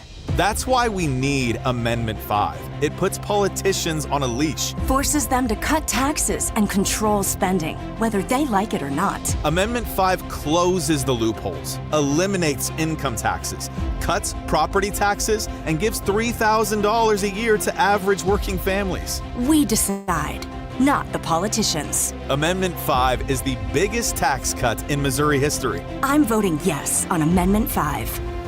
Paid for by Missouri Promise PAC. Mark Ellinger, Treasurer. I'm Ultima Morgan of Morgan & Morgan. Every time one of my children started driving, it was terrifying. Thousands of accidents happen across the country. We see it every day. If you've been injured in a car accident, call us. Dial # law or visit forthepeople.com for an office near you. Now the news at 9 The Talk. The Chris and Amy Show on 104.1 FM KMOX. 721, let's get the latest on your ride into work with Roger Brand in the Overhead Door Company of St. Louis Traffic Center. Well, we just have a little slow traffic out to the west in the Wentzville area, Megan. Eastbound 70, just a little heavy coming through Wentzville Parkway where they're repairing those flats on the shoulder, and then it's just past 64. It bogs down a little bit again, merging on with the 61 traffic, and southbound 61 is a pretty solid jam, but just from Wentzville Parkway down to that 70 East ramp. There's still a little slow traffic on 44, but it's now east of 109 coming up the hill there through Lewis Road from the Merrimack. That backup was originally back near Six Flags where we had a crash in the left lane, but they moved it out of the off to the shoulder pretty quickly, so that's just volume pushing east. Other than that, the rest of the highways remain light and on the go. Again, with rain moving in, spotty showers, road conditions change, so just use a little caution on your drive, but there are no other problems interstate-wise at this time. Next update at 7:30 from the Overhead Door Company of St. Louis Traffic Center. It's going to be a cloudy day, and we could see a shower or thunderstorm. There is rain moving through the region right now. 83 degrees will be our high today, but we'll see some strong storms moving through tonight that could cause some flash flooding, hail, and damaging wind gusts. That's going to also push all the warm temperatures out because tomorrow's high just 74 degrees and mostly cloudy with a couple of showers and maybe a thunderstorm. It's 72 right now. More news now at 7:22. Former St. Louis City Mayor Vince Schoemel has been named by Governor Mike Kehoe to the State Board of Education. Schoemel previously served as a board member of St. Louis Public Schools and is currently on the St. Louis Language Charter School Board. Schoemel served 4 terms as St. Louis City Mayor from 1981 until 1993. From the transfer portal to revenue sharing, mid-major athletic departments are currently navigating a chaotic and rapidly shifting collegiate sports landscape.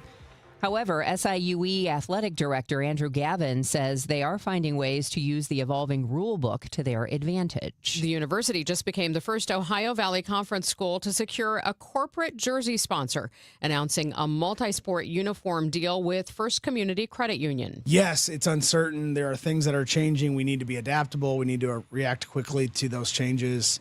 I think we need to not dwell solely on the challenges of those changes and really pursue what is the opportunity that this is presenting to a place like SIUE.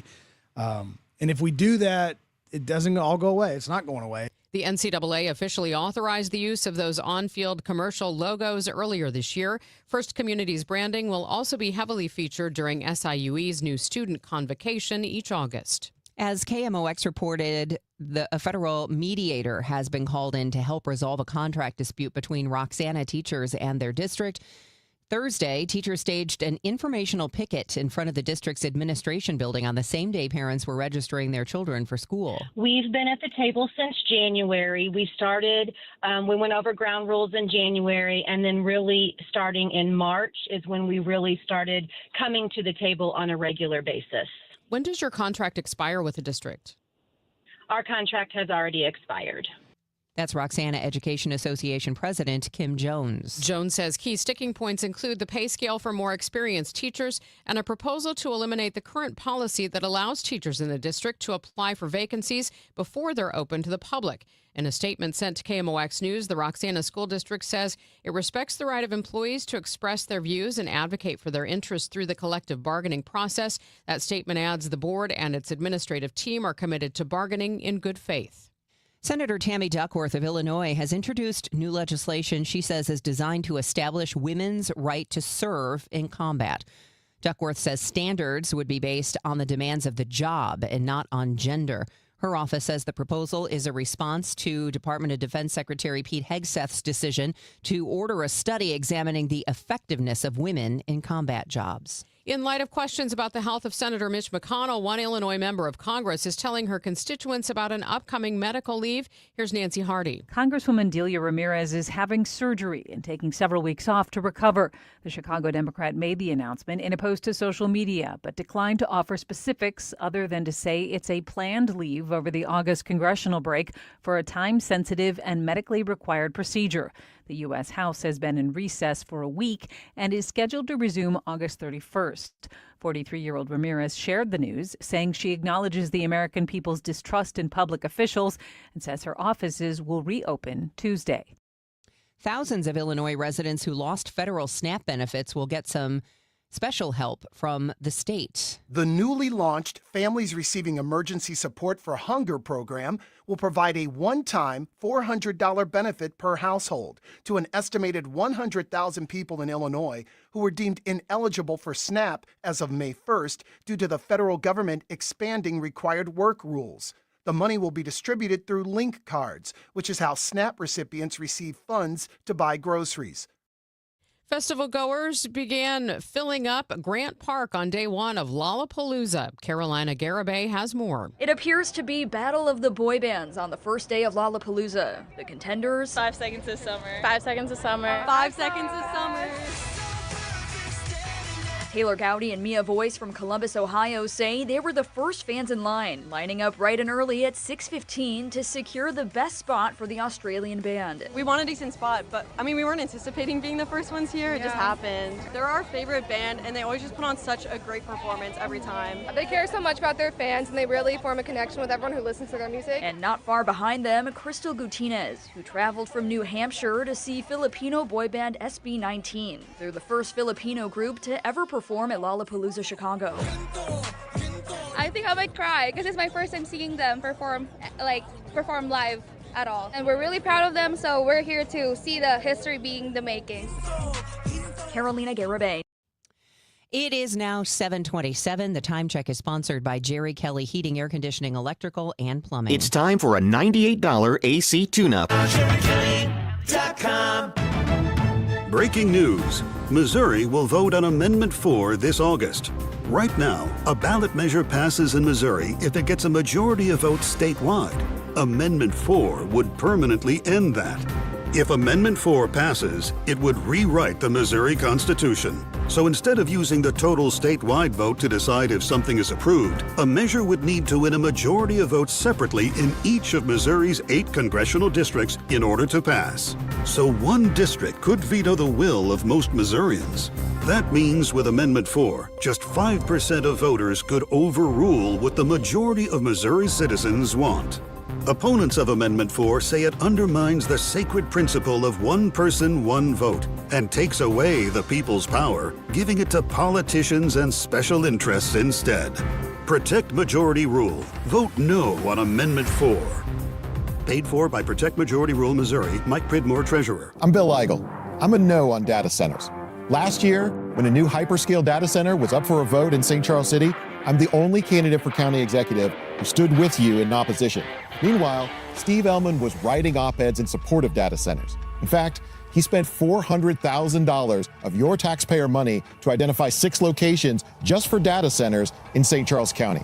I'm Bill Eigel, and if you don't want data centers in our county, then I'm asking for your vote on August 4th. Paid for by Eigel for Missouri. Lisa Borchers, Treasurer. I'm Piera Palazzolo, VP of Digital Marketing for the American Management Association, a company focused on the management training skills needed to enhance the careers of business professionals. We did our research when it came to the best companies for website development and chose AmericanEagle.com. And we couldn't be happier. AmericanEagle.com worked closely with us to understand the front and back end requirements needed to launch an e-commerce website that could handle the complexities of running thousands of seminars nationwide. Our robust new website and improved SEO saw immediate increases in site traffic and web revenue. If you're in need of managerial effectiveness and success, visit our website at amanet.org. If you're in need of a website that provides an unparalleled consumer experience, I highly recommend AmericanEagle.com. Transform your business today. Dial 877-WebNow1 for a free digital consultation with AmericanEagle.com. New Game Plus with Oxy makes your laundry smell incredible and fights stubborn smells, like the ones your dog Biscuit brought into your freshly made bed last night. But you wash that all away with Game, and now you're drifting asleep to the scent and sound of waves. Ah, no, that's the dog licking your ear. Biscuit. It just might be our greatest scent ever. Now with odor fighting power. New Game Plus with Oxy. Sniff the difference. Game. It is now 7:30, cloudy skies in downtown St. Louis, and currently 72 degrees. I'm Debbie Monterey. And I'm Megan Lynch, and let's check in with Roger Brand in the Overhead Door Company of St. Louis Traffic Center. Well, it hasn't been a bad Friday morning, at least not recently. Started off a little rough out in Wentzville, but it sorted itself out there. And eastbound 70 coming out of Wentzville is not bad. It's a little busy with the merge on at 61, and then there's some slow traffic. Bryan Road in through Highway K, and then it opens up after you get past that point. Southbound 61, Wentzville Parkway down onto 64 or 70 is backed up, but once you hit 64, I mentioned the delay on 70, but 64 looks pretty good all the way in through the Interbelt, actually, right now. Eastbound 44, I mentioned that jam that was out west of Six Flags from an earlier crash. That volume's just sort of shifting to the east, so now there's slow traffic down the hill from Antire, headed for 141. Northbound 55 looks great. North 270 is no problem. On the Illinois side, just a little volume on eastbound 64, heading on to eastbound 5570 due to road work going on there, but the westbound run across the bridges looks great. Next update at 7:40 from the Overhead Door Company of St. Louis Traffic Center. Mostly cloudy today with some showers and thunderstorms moving through the area this morning, and then maybe a thunderstorm or two this evening that could be pretty strong with hail and flash flooding. The high today, 83. Tomorrow's high, just 74. It's already 73 downtown. It's now 7:32 in the news. St. Louis County Police say data-driven patrols are helping drive down local crime rates. KMOX's Michael Calhoun explains. Mid-year statistics that are just out show steady drops in property crimes and drug offenses across precincts in the county through June. Chief Juan Cox says the department is leaning into data-driven technology to make sure that officers are put into high-crime spots before any trouble starts. County data shows officers logged more than 12,000 officer-initiated stops and checks per month so far this year. Cox says keeping frontline patrol units fully staffed is his top priority still to keep those crime numbers moving in the right direction. 3 people have now been charged with the murder and kidnapping of a woman who was found dead at Cementland along the North Riverfront in March of 2022. 25-year-old Deja Allen had been out buying diapers for her infant when Christian Houghton collided with Allen's car around Chain of Rocks Road in Riverview. According to the Post-Dispatch, Houghton's passengers, Jamont Ellis and Denzel Williams, hopped out with guns. Allen was shot multiple times. Allen's vehicle was set on fire. Her body was found 9 days later. Amendment 5 on the ballot next week would rescind the income tax by offsetting it with higher sales taxes. Total Information AM asked, how popular are the potential new sales taxes? A poll by YouGov and SLU asked about Amendment 5 and traditionally sales tax exempt services that could find themselves the target of new increases. Chris Duncan, a political science professor at St. Louis University, says while a majority of those polled believe Missouri should rely on the sales tax to raise more revenue, where those sales taxes come from was unpopular. Accounting services, services in automobile places, real estate, right? You start to see a real fall off, and support for those gets way down into the 30% range. Duncan says if Amendment 5 were to pass, deciding where the new sales tax revenue comes from will be its own individual battles. Sean Malone, KMOX News. The news is sponsored by Michael's Flooring Outlet, the flooring experts, michaelsflooringoutlet.com at 7:34. Registered lobbyist Mike Deering is not the kind of guy you want in the state Senate. Did you say he was a registered lobbyist? Sure did. When conservatives like Tricia Burns tried to pass a bill to take back the 300,000 acres in Missouri allowed to be controlled by China, lobbyist Mike Deering testified against it. When conservatives like Tricia Burns fought alongside Missouri cattlemen to require foreign beef to be labeled, lobbyist Mike Deering testified against that too. While conservatives like Tricia Burns are fighting to protect your farmland from being paved over by data centers, lobbyist Mike Deering described Google's Montgomery County hyperscale data center as a very positive thing. Deering also endorsed liberal Democrat Chris Koster for governor and openly mocked President Trump. Registered lobbyist Mike Deering, anti-Trump, pro-Democrat, bought out by foreign ag interest, and in love with data centers. Take down data center Deering on August 4th. Vote America First conservative warrior Tricia Burns for state senate. Paid for by Mo Constitutional Conservative Council PAC, Scott Lady Treasurer. I love days like these at the pool, but my moderate to severe plaque psoriasis can sometimes take me out of the moment. I'm ready to make a splash with clearer skin thanks to Skyrizi, risankizumab Riza. Skyrizi is a prescription-only injection for adults who are candidates for systemic or phototherapy. At 4 months, most people saw 90% clearer skin when measured from head to toe, and many were even 100% plaque-free. People also saw significant improvement in psoriasis symptoms of pain, redness, itching, and burning. Don't use if allergic to Skyrizi. Serious allergic reactions, increased infections, or lower ability to fight them may occur. Before treatment, get checked for infections and tuberculosis. Tell your doctor about any flu-like symptoms or vaccines. Now there's nothing on my skin thanks to Skyrizi, and that means everything. Ask your doctor about Skyrizi, the #1 dermatologist-prescribed biologic in psoriasis. Visit Skyrizi.com or call 1-866-SKYRIZI to learn more. Your Money Report now. It's sponsored by Busey Bank. This is a Bloomberg Money Minute. Apple has been struggling to secure enough computer processors while dealing with soaring memory costs, a situation that's forced the company to raise prices on Macs and iPads last month. The supply crunch has also led to extended wait times on key products like the Mac Mini and Mac Studio. Apple is selling plenty of iPhones, but the company could be delivering even more. The component shortage is weighing on Apple's sales forecast, sending shares sharply lower in early trading. But that's not stopping stocks this morning. Futures are on the rise after Amazon reported strong earnings results. Its cloud business posted a 5th straight quarter of accelerating growth. And LinkedIn has a new mission to clean up AI-generated junk in its feed. So the company unveiled a Seems Like AI slot button for users to report low-quality posts. The change follows growing user complaints about the flood of AI-generated content on the platform, with some going as far to call out authors for the telltale signs of AI writing. Courtney Donahoe, Bloomberg Radio. This is the Let's Revitalize Our Neighborhoods commitment. This is the Roll Up Our Sleeves and Pitch In commitment. This is Busey, where our commitment to strengthen our communities is a top priority. Through energetic, engaged volunteers, through monetary support, community leadership, and advocacy. Because Busey is more than a bank that does well, we're a bank that does good. UC Bank. Building business, growing wealth since 1868. Member FDIC. Steve Ellman leads. Ellman enacted a data center moratorium. He doubled our parkland, built new roads, prioritized safe schools and streets, eliminated the county's real property tax. Ellman for St. Charles County.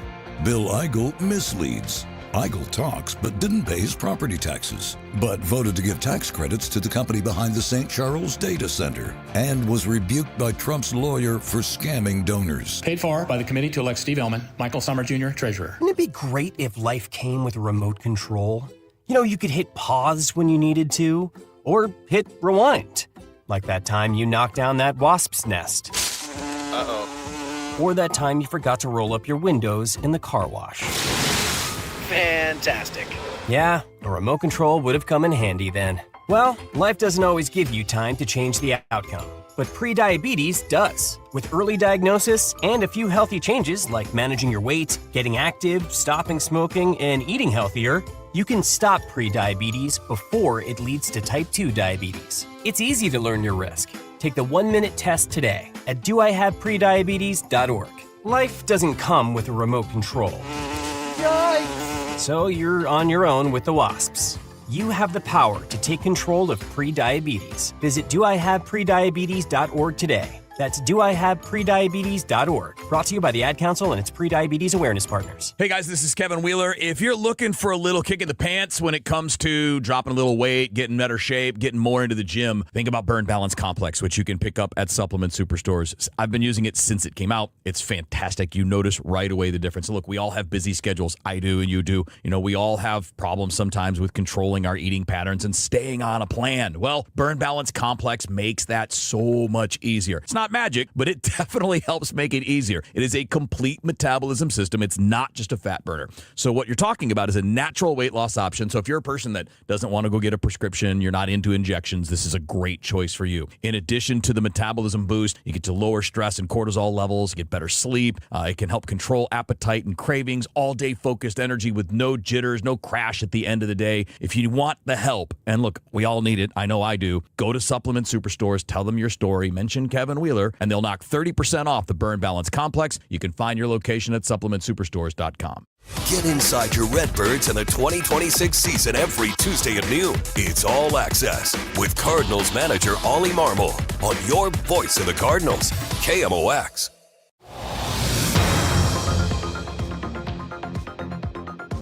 It's 7:40. Let's see how things are moving on the roads on this Friday morning. Roger Brand has the latest from the Overhead Door Company of St. Louis Traffic Center.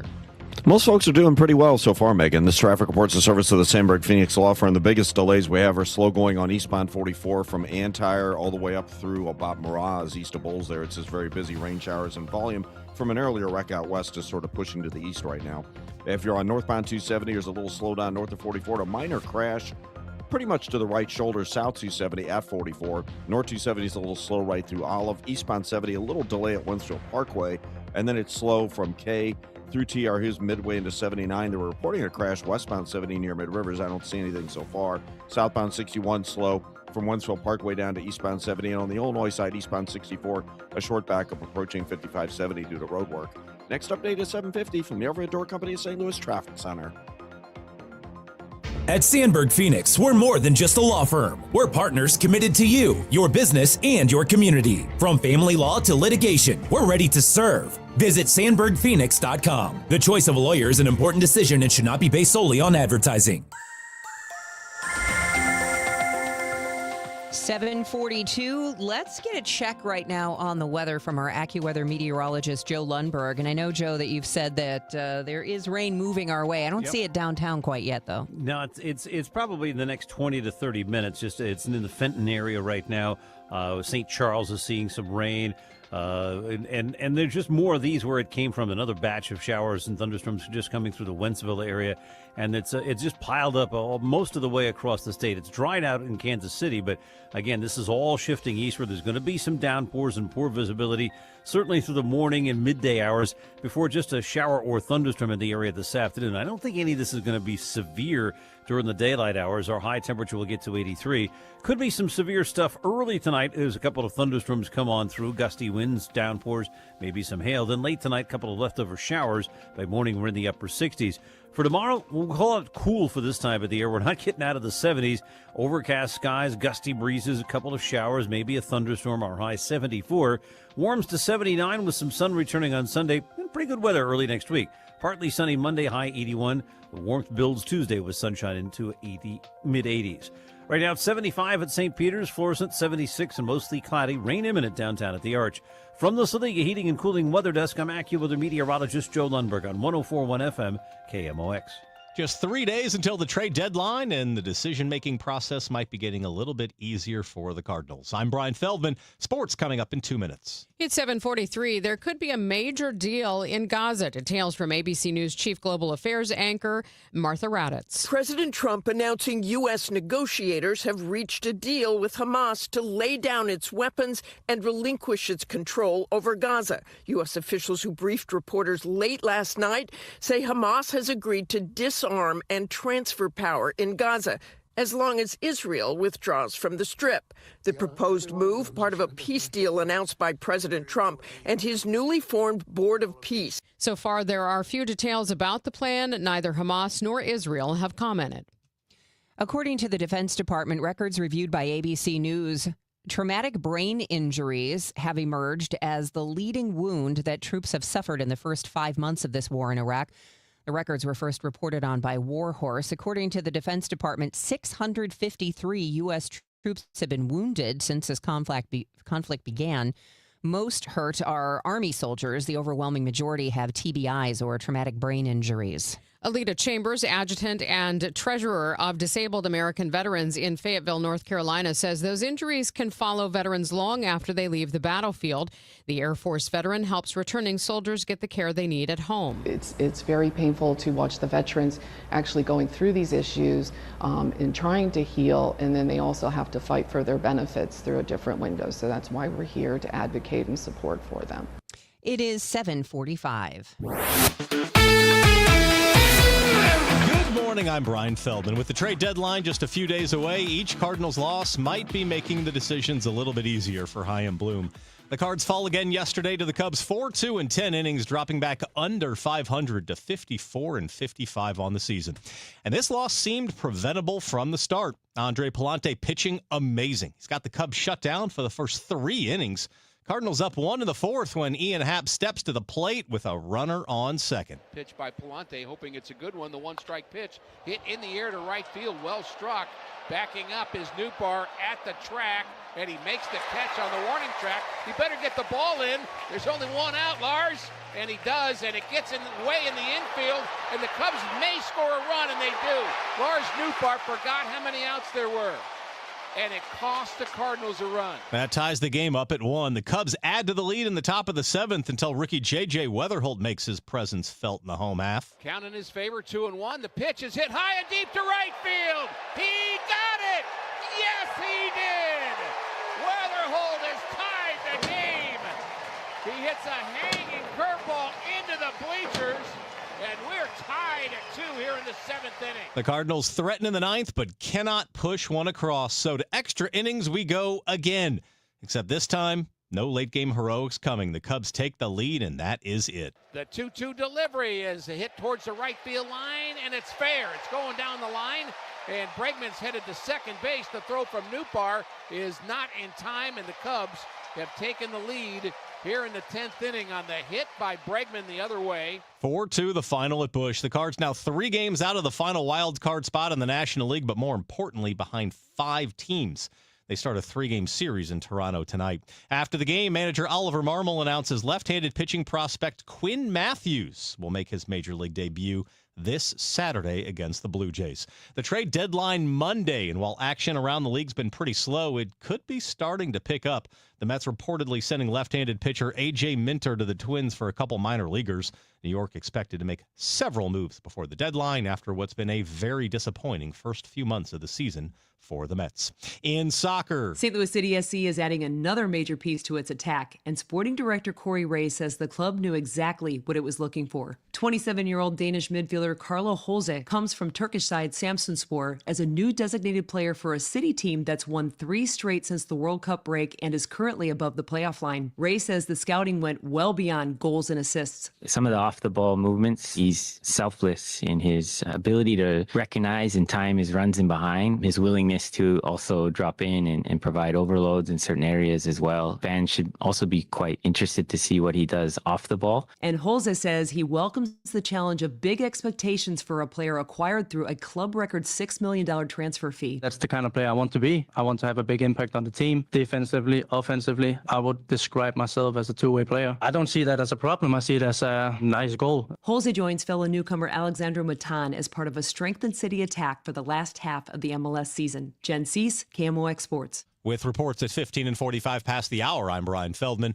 on your home for St. Louis Cardinals baseball. KMOX. When Donald Trump needs conservative votes to help pass his agenda for Missouri, Representative Trisha Burns never answers the call. Trisha Burns has missed 370 votes. Burns is bucking President Trump's priorities. Burns did not vote to stop DEI initiatives, prevent China from owning Missouri land, defund Planned Parenthood, and Burns did not vote to ban boys from girls' sports. Trisha Burns not showing up for Missouri and President Trump. Instead, Trisha Burns spends her time pulling pranks on the suicide prevention hotline. Yes, you heard that right. Trisha Burns lied to the police and staged a fake suicide emergency. She sent a series of messages to the hotline and said she, quote, had a gun to her head, end quote. When she got caught, she said there'd be no consequences because she's a politician. By August 4th, vote to show Trisha Burns that there are consequences to being bad at your job. Let's Go Brandon Pack paid for and is responsible for the content of this advertising. Not authorized by any candidate or candidates committee. Chris Foss, Treasurer. Summer is officially here, and that means the family internet, it is working overtime. All our lives are always online, and that's why I rely on i3 Broadband. Traditional cable just can't keep up, but i3 delivers 100% true fiber directly into my home for ultra-smooth, reliable performance. Plus, they're a local provider that actually treats you like a neighbor. Skip the fake fiber. Head over to i3broadband.com/radio today or call 866-806-5485 to upgrade because life runs better on fiber, and i3 Broadband is here for you. The 3-2 pitch with the runner going a swing. Ready to elevate your game? Join the MBA Sportscasters Forum on Tuesday, September 15th in St. Louis. Learn from Cardinals beat reporters, broadcasters, and Hall of Famer John Rooney as they break down play-by-play,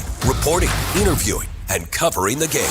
Then cap off the day with the Cardinals versus Giants at Busch Stadium. Step into the booth, sharpen your skills. Go to KMOX.com/events for details and registration. Broadcasting from the Scott Credit Union Studio, 104.1 FM KMOX. Now the news. At 1, the fun. It's the Dave Glover Show on 104.1 FM KMOX. It's Friday morning. Let's see how things are moving on the roads with Roger Brand and the Overhead Door Company of St. Louis Traffic Center. Well, we're slow right now, Megan, on northbound 270, approaching, let's call it north of Tesson Ferry up through 44. Rain showers in the area starting to slow traffic down. Of course, eastbound 44 delays west of 141 into 270. If you're on eastbound 64, there's a little heavy traffic between Clarkson and Timberlake, but it looks great both ways on 64 at 170 right now. Out west, we're looking pretty good, but eastbound 70 is slow. 370 through Cave Springs. The 270 ramp lanes at 70 look a little bit busy.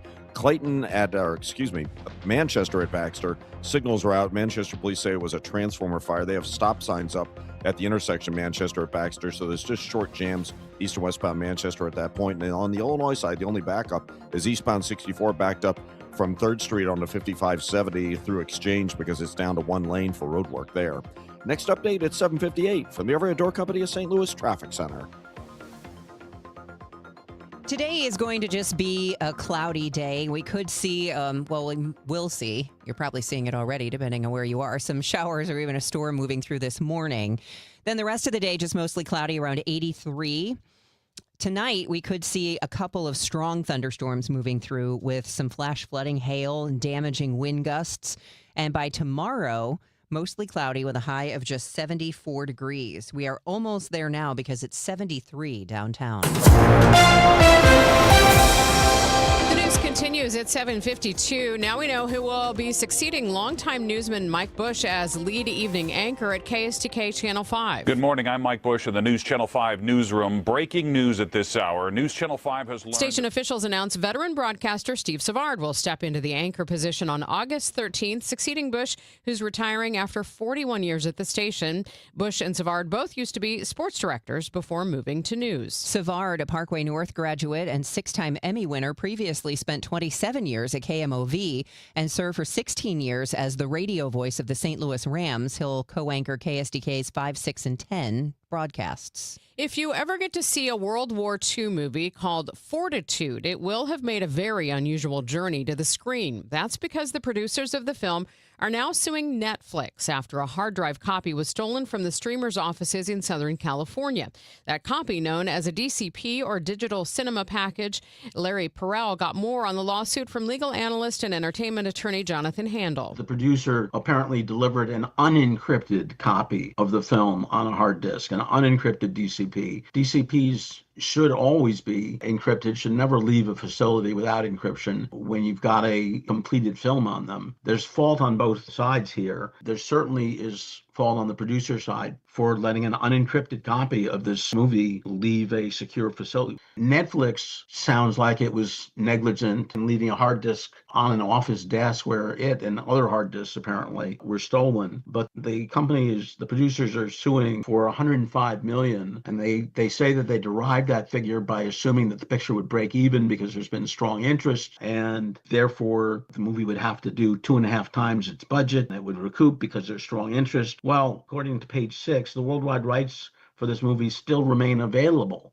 So this is an unsold movie. It's a very, very, very speculative damages figure. Netflix will probably ultimately, in some kind of a settlement, have some liability. $105 million, that's a laughing figure. When you say both are liable for a lapse in judgment, like Netflix should have said, well, we don't take anything that's not encrypted, and somebody on the other side, on the producer side, says, well, I'm going to deliver this to you unencrypted and just let me know when you're done with it, erase it, and then I'll come pick it up. I mean, that seems like there's some liability on the producer side too, almost seems more so in some respects. I think so. I think the producer has the stronger duty here. It's the producer's property, and it's the producer's responsibility to safeguard this concentrated economic effort. It was a $45 million picture. It apparently tells the true story of a Playboy spy in World War II who was the inspiration for Ian Fleming's James Bond. The picture stars Nicolas Cage. So it is a picture that would seem to have some interest, but the producer sending it out unencrypted, that's a lapse in tradecraft that James Bond wouldn't have tolerated. It seems almost unexcusable, right? I mean, and it begs the question, too, will the release be withheld until this gets resolved, right? Or will they try to rush a release out, get this thing distributed if someone's willing to buy it with maybe a copy being out there? Well, they argue that it's now going to be harder to sell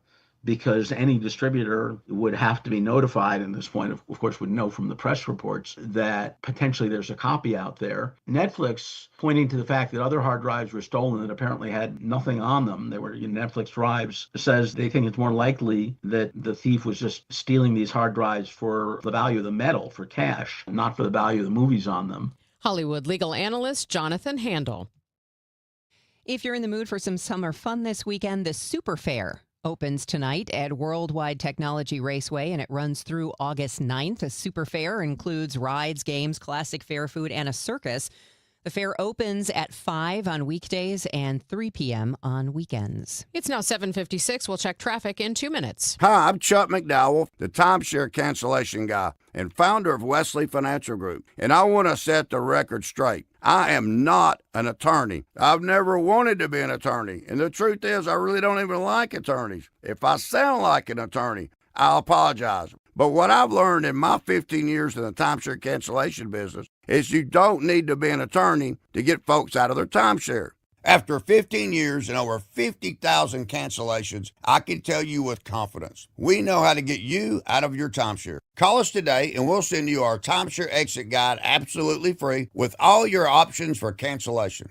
Attorneys, this was meant to be funny, so please Don't sue me, especially my friend Kenneth from Black River Falls, Wisconsin. Call now for your free timeshare exit info kit. 800-838-6767. 800-838-6767. 800-838-6767. Hi, thanks for calling Uline. Wait, did the phone even ring? Nope.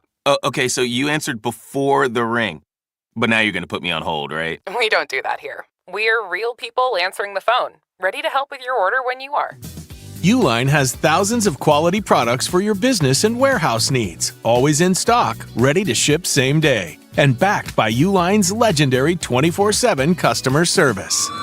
Uline, we warehouse for you. Hey, it's Brew, and I feel like everything in my life depends on being connected. Whether I'm uploading a video, hopping on a call before my show, or video chatting with my family back in Michigan, I never have to think about my Wi-Fi. And that's why Xfinity stands out. You get the most reliable, fiber-powered Wi-Fi with the best equipment at one price for 5 years guaranteed. No contracts or commitments. Plus, you can get online in minutes with same-day Wi-Fi. Restrictions apply. Not available in all areas. Use of fiber or coaxial cable. Learn more at xfinity.com/same-day Wi-Fi. Xfinity, imagine that. Let's hope you never need a personal injury lawyer, but if you do, know who to call before you need one. Mark Cantor and the team at Cantor Injury Law have been helping injured Missourians for over 30 years. Give them a call at 314-628-9999 or visit cantorinjurylaw.com. Injured, you can count on Cantor. The choice of a lawyer is an important decision and should not be based solely on advertisements. Don't miss Mosby Building Arts Home Improvement Show, Saturdays from 11 a.m. to 1 p.m. on KMOX. One of the last call-in shows where you can get live answers to your remodeling, design, and construction questions. Tune in Saturdays at 11 a.m. Here is Roger Brand and the Overhead Door Company of St. Louis Traffic Center. LW North 270 is slow approaching Tesson Ferry up to 44. Eastbound 44, east of 141 into 270s. Rain slowed right now as well. Eastbound 64 between Clarkson and Timberlake, both ways around Spady. A little busy. South 270 approaching 364 through Olive is heavy. Next update at 8:10 from the Overhead Door Company of St. Louis Traffic Center. We do have some rain in the area, 73 degrees downtown at the Arch. Here's what's coming up next hour, where people working to make outdoor spaces in the city more beautiful. You can find out more after the news. In case you missed it, Total Information AM will catch you up on this week's top stories coming up at 8:24. Plus, KMOX travel editor Peter Greenberg will tell us about the secret flights that all of us can take if we know how and where to find them. This is AccuWeather meteorologist Joe Lundberg. Mostly cloudy and humid today with a couple of showers and a thunderstorm, mainly in the morning, the high 83. This is Total Information AM, and it continues after ABC News at the top of the hour. This is KMOX. Celebrating 100 years of informing and entertaining. KMOX AM St. Louis, KMOX FM Hazelwood, the voice of St. Louis.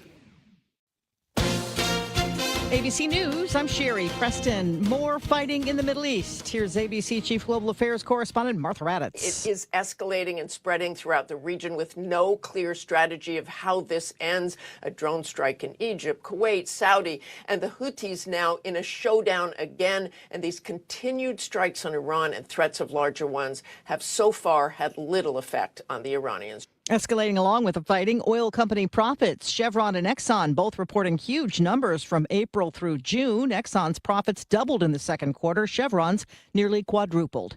At least 34 people have died in Spain's border crisis with Morocco. This week, thousands of migrants breached the border between Morocco and the Spanish enclave of Ceuta. Unclear what sparked the rush of people. Another heat dome settling over the west. Las Vegas could hit its hottest temperature ever this weekend. Oregon on the lookout for wildfires thanks to drought conditions and high wind gusts. This is ABC News. Republican Senators John Cornyn and Thom Tillis still holding out on confirming Todd Blanche to be the next Attorney General. They say they want written assurances that the IRS settlement reached with President Trump will not be moving forward. In Washington, here's ABC's Karen Hua. The controversial part of the settlement involves a $1.8 billion so-called anti-weaponization fund of taxpayer money to compensate people who claim they were unfairly targeted by government prosecutors. Those people could include rioters who stormed the Capitol on January 6th. Blanche recently said, after a widespread backlash, that the fund is not being established. But he never put that promise on paper. Senator Tillis suggests one of Trump's advisors wants to revive the fund. Senior FIFA advisor Carlos Cordeiro on the White House task force for the World Cup has resigned this morning in protest over FIFA's plan to sell a stake in the World Cup to private equity. FIFA President Gianni Infantino says the plan has been misinterpreted. Sherry Preston, ABC News. At 8:02, we have cloudy skies, windy, 73 degrees downtown at the Arch. Today is Friday, July 31st. I'm Megan Lynch. New numbers from the St. Louis County Police Department show crime continues to fall in the suburbs. Here's KMOX's Michael Calhoun. Police data is out for the middle of the year, and it shows that crime in those county patrol parts of the area are trending down. That does not include areas that are patrolled by municipal police departments. Property crimes, including burglaries and break-ins, have fallen more than 7% compared to last year. Drug and weapons offenses fell over 12%.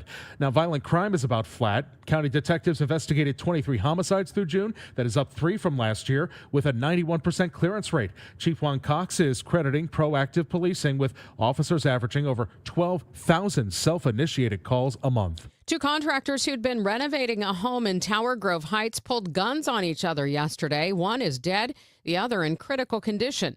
It happened in the 3700 block of Juniata, just off South Grand, around 3:50.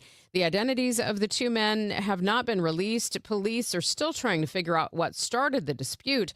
The men had been working on the home for some time. Both weapons have been recovered. The medical release of former Sangamon County, Illinois deputy who's serving time for the murder of we don't have that name, will be delivered in Illinois today. Earlier this month, Grayson filed for medical release, citing his previous colon cancer diagnoses, which his attorney said in January had progressed to stage 4 and spread to his lungs and liver. The Prisoner Review Board set to deliberate Grayson's request today, starting at 9 a.m. A familiar and somewhat controversial face returning to St. Louis to head up the city's health department. KMOX health editor Fred Bottomer reports. Dr. Faisal Khan served as St. Louis County's health director from 2021 to 2022 in the midst of the COVID pandemic, and got into it with angry residents during a county council meeting regarding health orders and masking policies. Dr. Khan later moved on to head up the Seattle King County Health Department in the state of Washington. In a news release announcing Dr. Khan's return to head up the city's health department, Mayor Kara Spencer called Dr. Khan a leader with deep regional knowledge and national executive experience that will be key in addressing longstanding public health challenges in St. Louis. Fred Bottomer, KMOX News. A group of physicians is pushing Missouri lawmakers to expand the state-run portion of Medicaid to all patients on the program, arguing the savings could be more than $250 million. Physician Ed Weisbart says currently the state pays private companies to operate Medicaid for 80% of recipients, the 20% of blind, disabled, and elderly under a state-run Medicaid program. Weisbart says even the most anti-state-run healthcare Republicans are open to the idea after talking with him. He doesn't really like the idea of Medicare. He doesn't like the idea of Medicaid. If anything, he thinks Medicaid should be significantly cut. And then he heard what we were talking about, which would actually give him the cover to be cutting the Medicaid budget, but yet clearly not hurting and actually helping patients. Weisbart says the savings would come from the lack of corporate overhead the subcontracted insurance companies have and better preventative care through the state-run program. Amendment 4 would drastically raise the bar to amend the Missouri Constitution. How hard would it be to meet the new threshold? If Amendment 4 were to pass, any future changes to the Constitution would require a 50% majority from each congressional district, not just statewide.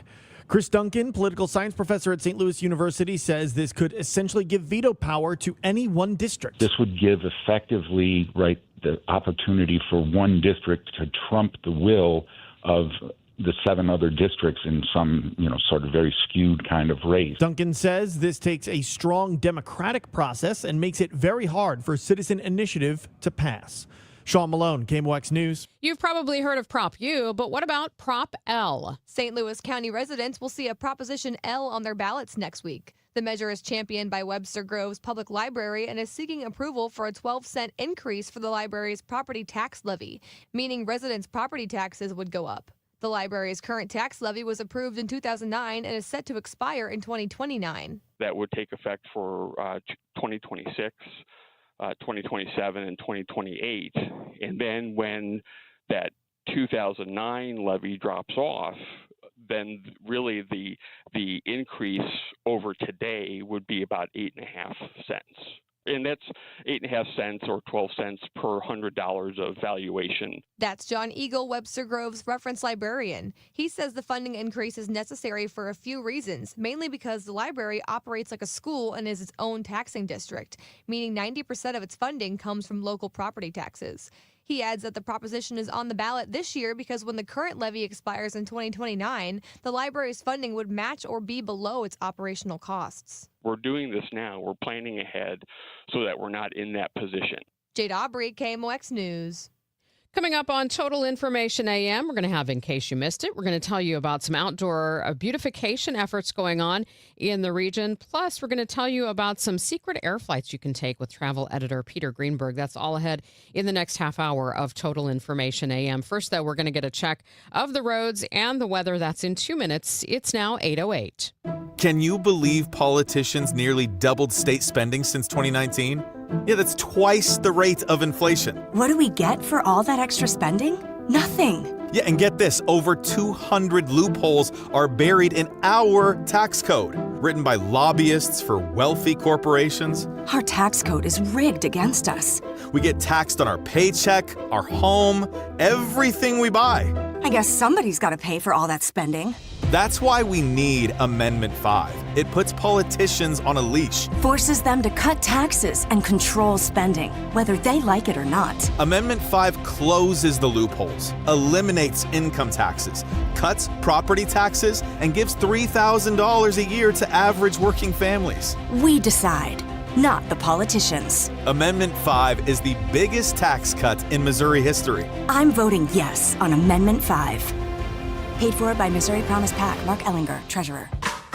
Everywhere you look, things are getting more expensive. But at Consumer Cellular, we're lowering the price for those 50 and up. Now you can get unlimited everything for just $35 a line. That's $35 a month for unlimited talk, text, and data. Switch to the carrier ranked #1 in network coverage and customer satisfaction and get unlimited everything for just $35 a month. Call 1-888-FREEDOM or visit Consumer Cellular online or in-store today.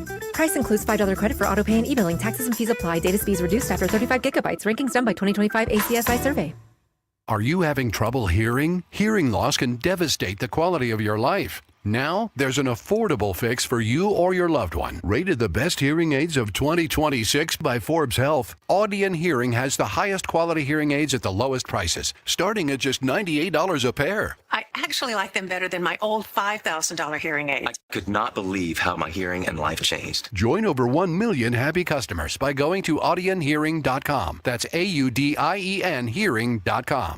This hour of Total Information AM is sponsored by Gamma Tree Experts. Total Information AM. The news continues on 104.1 FM KMOX. 8:10, Friday mornings typically fairly easy on the roads. Let's see if that is still the case. Roger Brand has the latest from the Overhead Door Company of St. Louis Traffic Center. Well, the rain's made it a little more difficult in spots, Megan. In fact, I'm looking at one trouble spot right now on eastbound 64. First of all, eastbound 64 is slow from about the Chesterfield Airport Road exit to about Boone's Crossing between Clarkson and Timberlake. But we have a jam at Ballas up to a crash. Emergency crews just pulled up on the scene. It's eastbound 64 just east of Spady.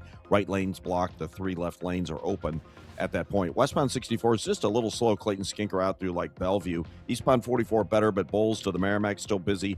And east of Lindbergh in through Barry looks a little slow. Northbound 270 from 55 up to 44. Rain slowed traffic there. Northbound 55, the right lane south of Butler Hill up to 270 are kind of off the pace due to the weather as well, I'm sure. Eastbound 70, just a little slow approaching 94. That doesn't look bad. South 170 from Frost all the way down to Highway 70 and eastbound 70 through that Interbelt area looks a little heavy. And we still have this jam eastbound 64 from 3rd Street onto 5570 due to the road work between there and Exchange. Next update at 8:20 from the Overhead Door Company of St. Louis Traffic Center. KMOX AccuWeather. Today will be mostly cloudy and humid with a couple of showers and a thunderstorm, mainly this morning, the high 83. A thunderstorm or two early tonight. Watch for flash flooding, hail, and damaging wind gusts. Then mostly cloudy and muggy later tonight with a shower, though 68. Mostly cloudy, breezy, and cooler, but still humid tomorrow with a couple of showers, even a thunderstorm, the high just 74. On Sunday, rather humid with intervals of clouds and sun, high 79. From the Saliga Heating and Cooling Weather Desk, I'm AccuWeather meteorologist Joe Lundberg on 104.1 FM KMOX. And we do have rain moving into the downtown St. Louis from the west. Some places already getting some rain, including St. Peter's, 74 degrees there, 75 in Florissant, and we have clouds right now, windy, 73 downtown at the Arch.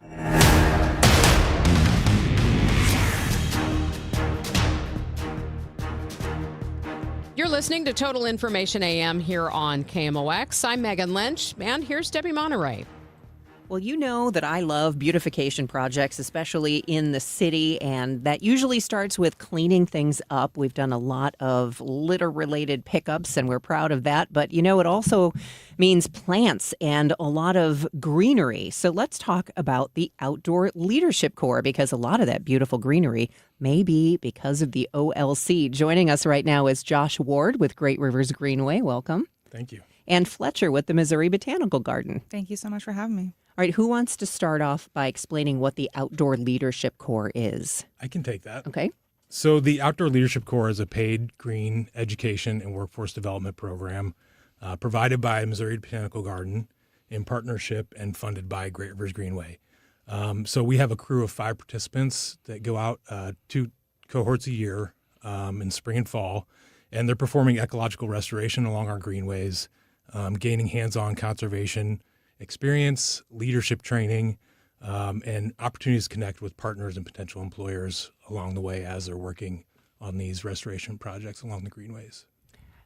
Fletcher, I know a lot of people love to volunteer with the Missouri Botanical Garden, but this is a paid position. So this is not stuff that's happening in the garden. This is out in the community. So why is the Botanical Garden involved? Sure, that's a great question.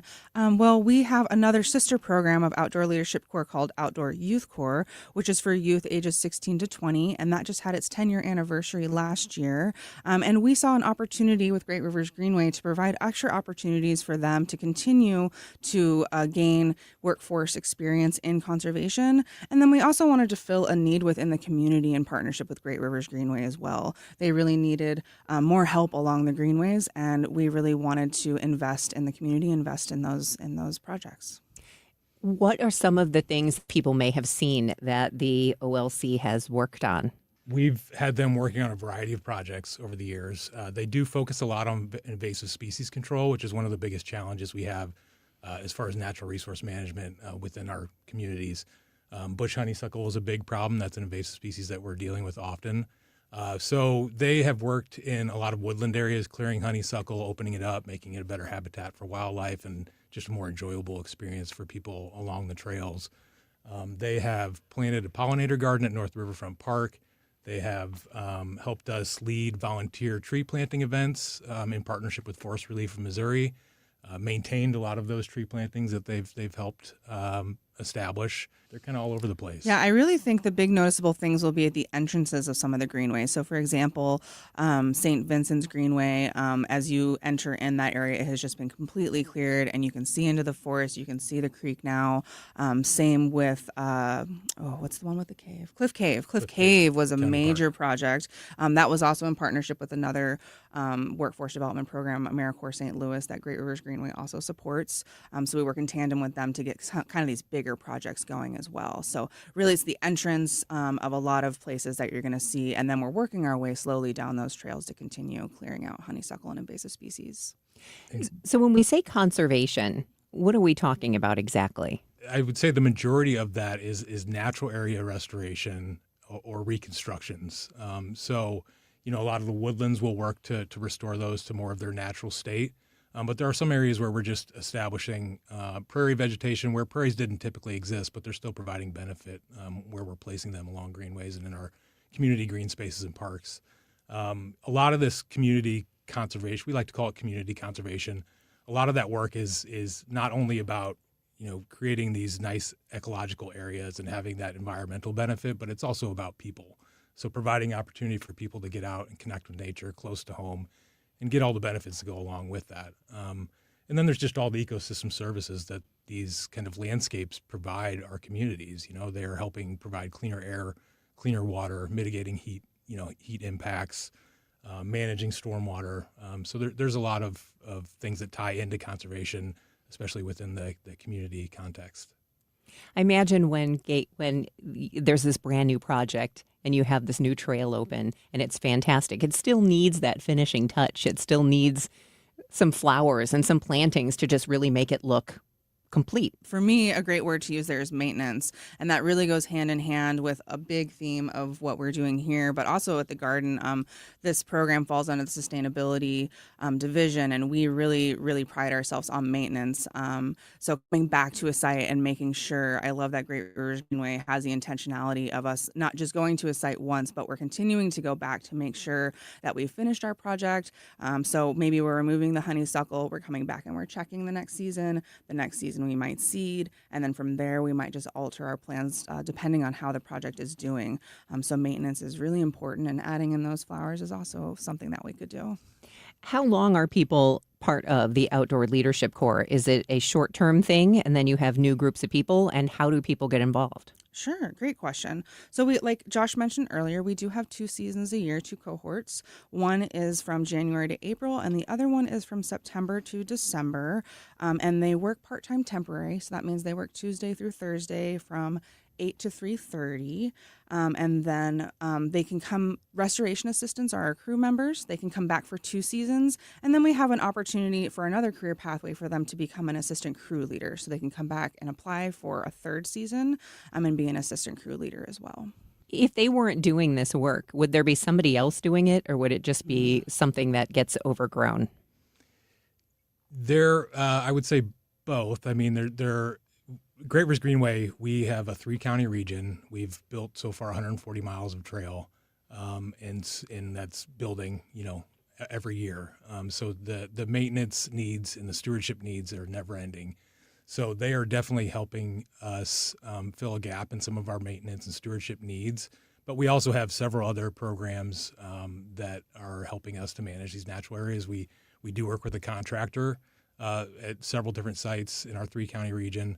And we have other partner programs. We contract with AmeriCorps as well, so they're doing some of that similar work. So it's a combination of mechanisms and strategies that we use to help steward our greenways and the community green spaces that connect with our greenways.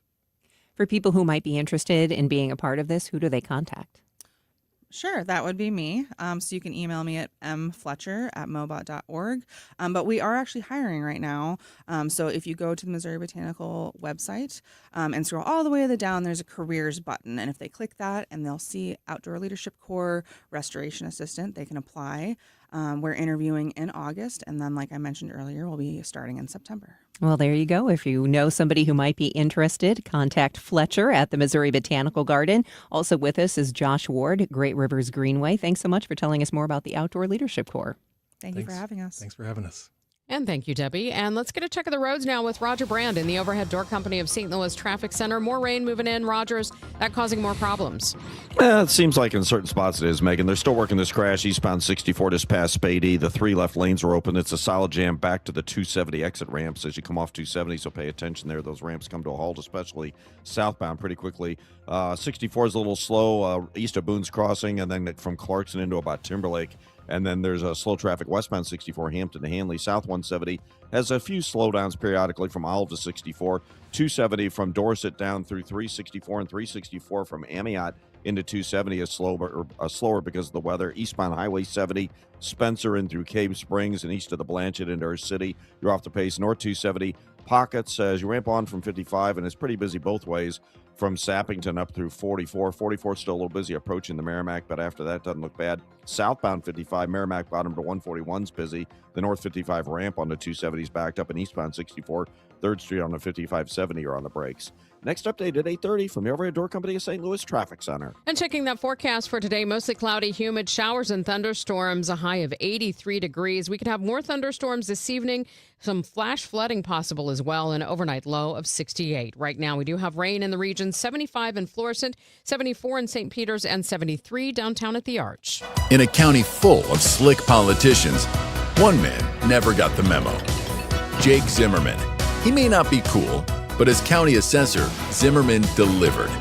Here's Jake. I stopped casinos taking money from our schools and cracked down on wealthy developers dodging taxes.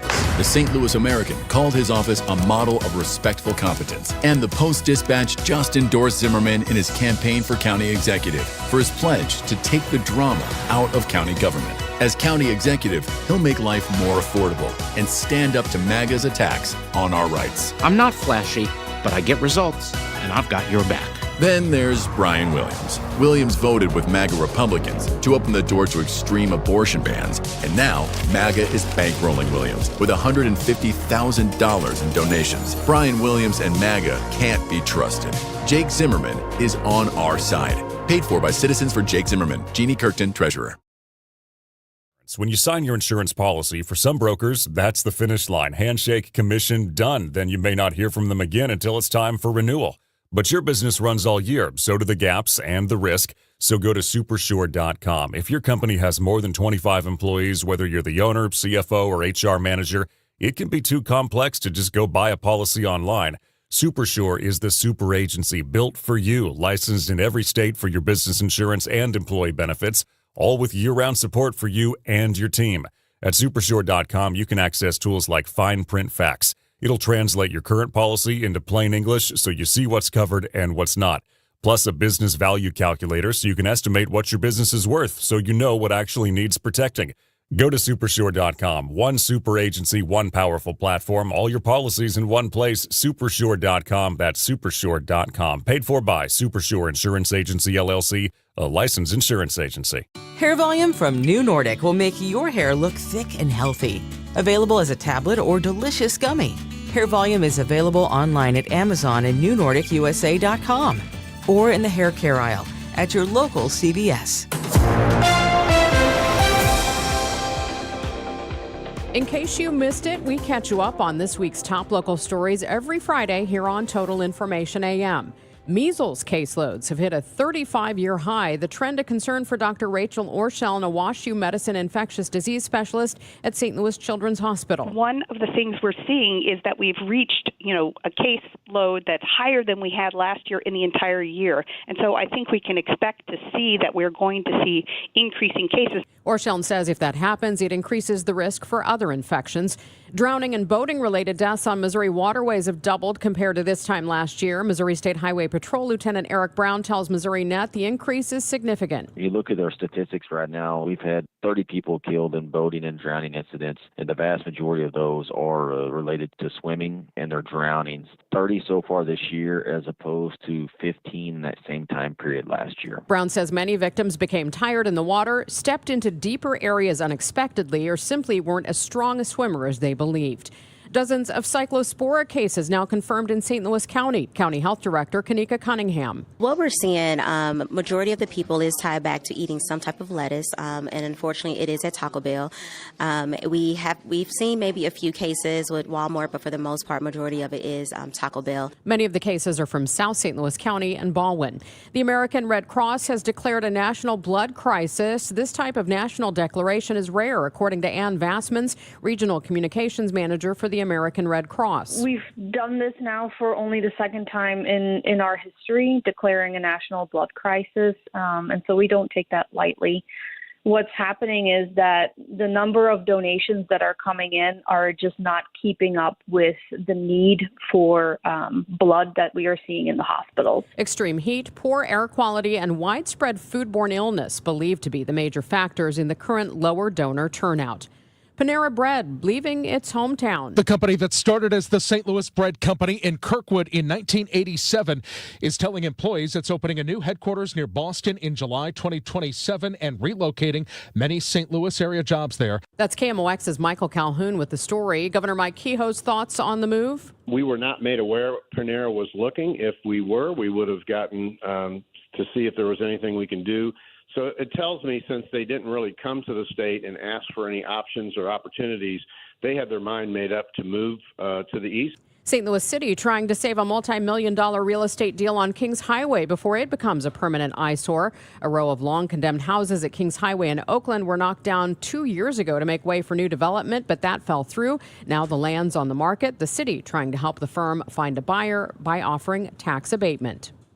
Coming up next on Total Information AM, there are some secret flights you can take if you know how to access them. We'll get the latest from our KMOX travel editor, Peter Greenberg, coming up. It's now 8:27, and this time check is sponsored by Jerry Kelly Heating, Air Conditioning, Electrical, and Plumbing. It's time for a $98 AC tune-up. For decades, Morgan & Morgan has represented hundreds of thousands of people at their hour of need. Injuries on the job, car crashes, medical malpractice, and nursing home abuse, Social Security claims, dangerous drugs, and dangerous products. We became America's largest injury firm for a reason, and no firm is even close. Then we got to thinking, what if we could prevent these terrible events before they occurred? So we built the AI-powered People Protector. Simply visit peopleprotector.com and type in the product you have questions about before you buy it. Children's toys and accessories, cars, drugs, products, you name it, we got it. With our success, we decided to pay it forward for all of America. Our way of saying thank you for your trust all these years. Morgan & Morgan, protecting America. And if you've already been injured, just visit us at forthepeople.com. The choice of a lawyer is an important decision and should not be based solely upon advertisements. Past results afford no guarantee of future results. Every case is different and must be judged on its own merits. New Game Plus with Oxy makes your laundry smell incredible and fights stubborn smells, like the ones your dog Biscuit brought into your freshly made bed last night. But you wash that all away with Game, and now you're drifting asleep to the scent and sound of waves. Ah, nope. That's the dog licking your ear. Biscuit. It just might be our greatest scent ever. Now with odor fighting power. New Game Plus with Oxy. Sniff the difference.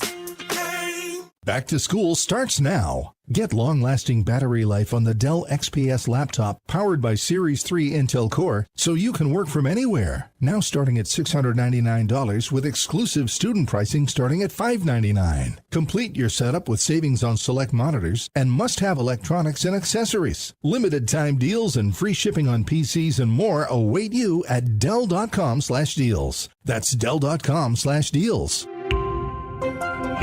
I'm Bill Eigel. I'm a no on data centers. Last year, when a new hyperscale data center was up for a vote in St. Charles City, I'm the only candidate for county executive who stood with you in opposition. Meanwhile, Steve Ellman was writing op-eds in support of data centers. In fact, he spent $400,000 of your taxpayer money to identify 6 locations just for data centers in St. Charles County. I'm Bill Eigel, and if you don't want data centers in our county, then I'm asking for your vote on August 4th. Paid for by Eigel from Missouri. Lisa Borchers, Treasurer. When pain starts to slow you down, BJC Healthcare and WashU Medicine orthopedic specialists are here to help. Nationally recognized leaders in orthopedics deliver care that's informed by research and personalized for you. From everyday aches to complex injuries and recovery, we're here to help you get back to doing what you love. Find an orthopedic specialist today. Visit bjc.org/orthopedics or call 314-362-9355. Soldiers Memorial Military Museum looks at American military history through the lens of St. Louis. From the Revolutionary War to the present day, the gallery showcases stories of local service members and delve into the city's wartime history. Outside, the Court of Honors includes monuments to those who lost their lives in World War II, Korea, and Vietnam. Open Wednesday through Sunday. Admission is free. Find information about special exhibits at mohistory.org/memorial. That's mohistory.org/memorial.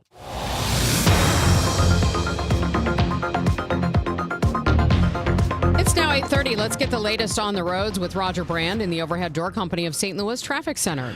Well, Megan, they're still working the crash eastbound 64 just past Spady. Only the 2 left lanes are open past it if you're on eastbound 64. Rain is an issue, obviously. There's some slow traffic 94 over to the Boone Bridge because of it, Clarkson into Timberlake, and then it's slow from Maryville Center and then jams at 270 up to it. Rain slowed traffic in general on North 270, backed up actually as you ramp on from 55, but it's rain slowed all the way up into the Maryland Heights area, at least up through Dorset and southbound. coming down from that point to 64 is slow as well. Eastbound 70, you have some heavy traffic from 370 in through Zunbelt toward 94. A couple of pockets between the Rock Road and the airport both ways, again, due to the weather. Westbound 64, Clayton Skincroft to McCausland's a little heavy. On the Illinois side, westbound 64 west of 3rd Street to the Poplar slow, and eastbound 64 has that jam approaching 5570 in the construction zone. Next update at 8:40 from the Overhead Door Company of St. Louis Traffic Center. We have cloudy skies now, 73 degrees downtown at the Arch. You're back with Total Information AM here on KMOX. I'm Megan Lynch, and it is time for our weekly visit with KMOX travel editor Peter Greenberg, host of Peter Greenberg Worldwide, airing weekends here on KMOX. And we're getting Peter on the line right now. Good morning, Peter. And good morning. Well, let's first talk about premium seats on planes. I read an article this week talking about how more of these are selling. What's going on with that? It's almost sounding counterintuitive that at the moment affordability is the key. Airfares have never been higher. The airlines are doubling down on increasing the size of first and business class seats, especially in the business class section. Delta, on one of their new planes, the A350, is adding 44 first class seats, unheard of, and at prices that are astronomical. And yet they seem to be filling those seats right now. What is it about the premium seats that you think appeals to these flyers? Well, of course, it's all about the upgrade, but the bottom line is, with the stock market being where it is, the people with the money still have no problem in spending it when it comes to travel, and they don't want to be in the back of the plane, and they're paying that extra money. The other thing is this. 12 years ago, 88% of the seats that Delta had in first class went unsold. They were available to be upgraded for their frequent flyers. Today, 88% of the seats are already sold, and that leaves only 12% for upgrades, and even those are being auctioned off prior to the flight. So that'll give you an idea of where the money's being spent. Peter, you found out about some secret flights that all of us can take, but we have to know how and where to find them. What are these? Well, they actually do exist, but they may not exist on the online systems that you're using to make your reservations, because these are agreements between countries that allow an airline that's not based in country A to fly from a city in that country to another city in another country where they're also not based. I'll give you an example. You fly from New York to Frankfurt, you think you'll fly Lufthansa or United or Delta. You know who else flies that route? Singapore Airlines. What? Makes no sense. I was flying from Sao Paulo to Buenos Aires. You'd think I'd take a Latin American airline. I flew Turkish Airlines. What is Turkish Airlines doing flying between those two cities? These are the secret flights that are out there. They're better service, usually not crowded, and definitely better fares. Any other surprises for the rest of the summer travel season? Yeah, this big surprise for the summer travel season is what's going to happen starting next month, which is tomorrow, and that is airfares may go down a little bit, 6% down over last year, which is hard to believe, and a lot of availability suddenly. With frequent flyer miles, your ability to redeem them. It won't last long. It won't be for every flight, but there's some softness in the market right now. And if you've got some miles lying around you want to redeem and you haven't been able to do it before, this may be the month to do it. Well, your show tomorrow that people can hear at 7 p.m. on KMOX is from Hawaii. Give us a little sneak peek.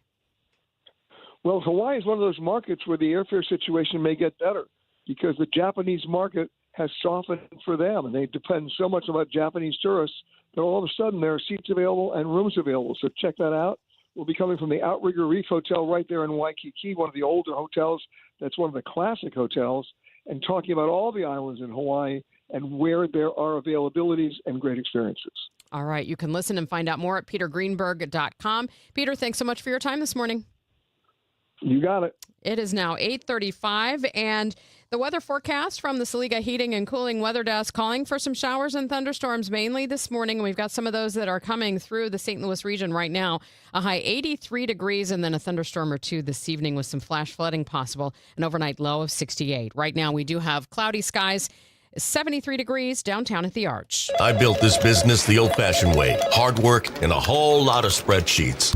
Yeah, about that, I upgraded us to Odoo. Odoo puts everything we need, sales, inventory, accounting, on one connected platform. No more juggling systems, no more headaches. So it all works together? Exactly. Odoo is the all-in-one business software that makes running and passing on a business easier than ever. Take your business into the next generation. Try Odoo free at odoo.com. That's ODOO.com. What do parents think of back to school at Staples, where supplies start at just 25 cents? Staples has the latest laptops with up to 40% savings. I may hug the cashier. So embarrassing. It's the most wonderful time of the year. It's a wonderful time at Staples with up to 40% off select tech. Staples. That was easy. Visit Staples today or shop online and in the app. Ends 9/12. Exclusions apply.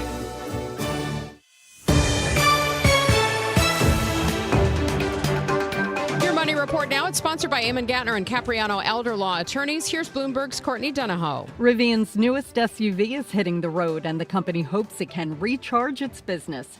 Known primarily for its high-end EVs and plug-in delivery vans used by Amazon, Rivian is betting its new, more affordable R2 line can help it capture a greater share of the market for EVs. Rivian reporting quarterly earnings that topped Wall Street expectations. And Halloween is getting an earlier start, and Hershey's is hoping that means a sweeter season is ahead. The candy giant says the rise of Summerween is giving the holiday a longer runway, with more consumers buying treats early. Americans are embracing the season earlier. Hershey says 67% of parents have already purchased Halloween candy this summer. Courtney Donahoe, Bloomberg Radio. There's a saying, it takes a group of good men to build a barn, and only one to tear it down. Well, a few Jeff City politicians are at it again, tearing things down with Amendment 5 and Amendment 4. No on 5 and 4. 5 takes our money with higher sales taxes, higher taxes on gas, guns, and groceries, a sales tax hike on rent and diesel, seed and feed. 4 takes away our constitutional right to vote and go around the establishment politicians and to stop higher taxes. Takes away our safety valve, a vote of the people to stop or reverse a dumb idea like the everything tax. I'm a no. A heck no. No. No on Amendment 5. No on Amendment 4. No on both 4 and 5. Paid for by no on the everything tax. Steve Ellman leads. Ellman enacted a data center moratorium. He doubled our parkland, built new roads, prioritized safe schools and streets, eliminated the county's real property tax. Ellman for St. Charles County. Bill Eigel misleads. Eigel talks but didn't pay his property taxes, but voted to give tax credits to the company behind the St. Charles Data Center, and was rebuked by Trump's lawyer for scamming donors. Paid for by the committee to elect Steve Ellman, Michael Summer Jr., Treasurer. Registered lobbyist Mike Deering is not the kind of guy you want in the state Senate. Did you say he was a registered lobbyist? Sure did. When conservatives like Tricia Burns tried to pass a bill to take back the 300,000 acres in Missouri allowed to be controlled by China, lobbyist Mike Deering testified against it. When conservatives like Tricia Burns fought alongside Missouri cattlemen to require foreign beef to be labeled, lobbyist Mike Deering testified against that too. While conservatives like Tricia Burns are fighting to protect your farmland from being paved over by data centers, lobbyist Mike Deering described Google's Montgomery County hyperscale data center as a very positive thing. Deering also endorsed liberal Democrat Chris Koster for governor and openly mocked President Trump. Registered lobbyist Mike Deering, anti-Trump, pro-Democrat, bought out by foreign ag interest, and in love with data centers. Take down data center Deering on August 4th. Vote America First conservative warrior Tricia Burns for state senate. Paid for by Mo Constitutional Conservative Council PAC, Scott Lady Treasurer. Teachers, healthcare workers, first responders, and military. This one's for you. Scott Credit Union's Community Heroes program offers special financing on homes, autos, and more. It's our way of saying thanks. Visit scu.org today. Equal housing lender, NMLS number 415767. Terms and conditions apply. This is 104.1 FM KMOX. Here's what's happening. President Donald Trump says a deal's been reached for Hamas to disarm and Israel to withdraw its forces from Gaza. Anthropic says its AI models hacked into 3 organizations during testing. It comes just days after OpenAI said its AI models went rogue and hacked into another company. And major oil companies reported massive profits while fighting between Iran and the U.S. impeded petroleum shipments. Consumers paid more for fuel. American oil and gas giants ExxonMobil and Chevron both more than doubled their profits in the second quarter. Let's see how much fuel you're burning on the roads right now. Roger Brand is in the Overhead Door Company of St. Louis Traffic Center. Well, rain is really slowing everybody down. Some of these downpours look pretty heavy, Megan. I'm looking.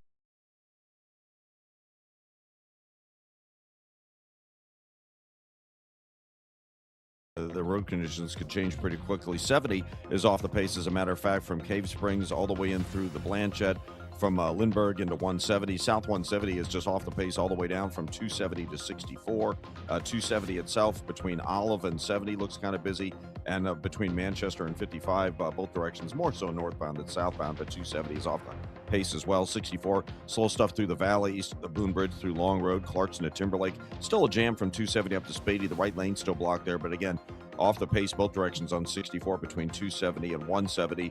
44, you've got slow stuff coming in from almost midway in from St. Clair through Union, through that Washington area. Pacific all the way into Eureka is off the pace around Laclede Station. 55 has some slow stuff southbound between River de Pere and Rivas, and eastbound 64 backs up 3rd Street onto 5570. Westbound, you've got delays 3rd Street onto the Poplar.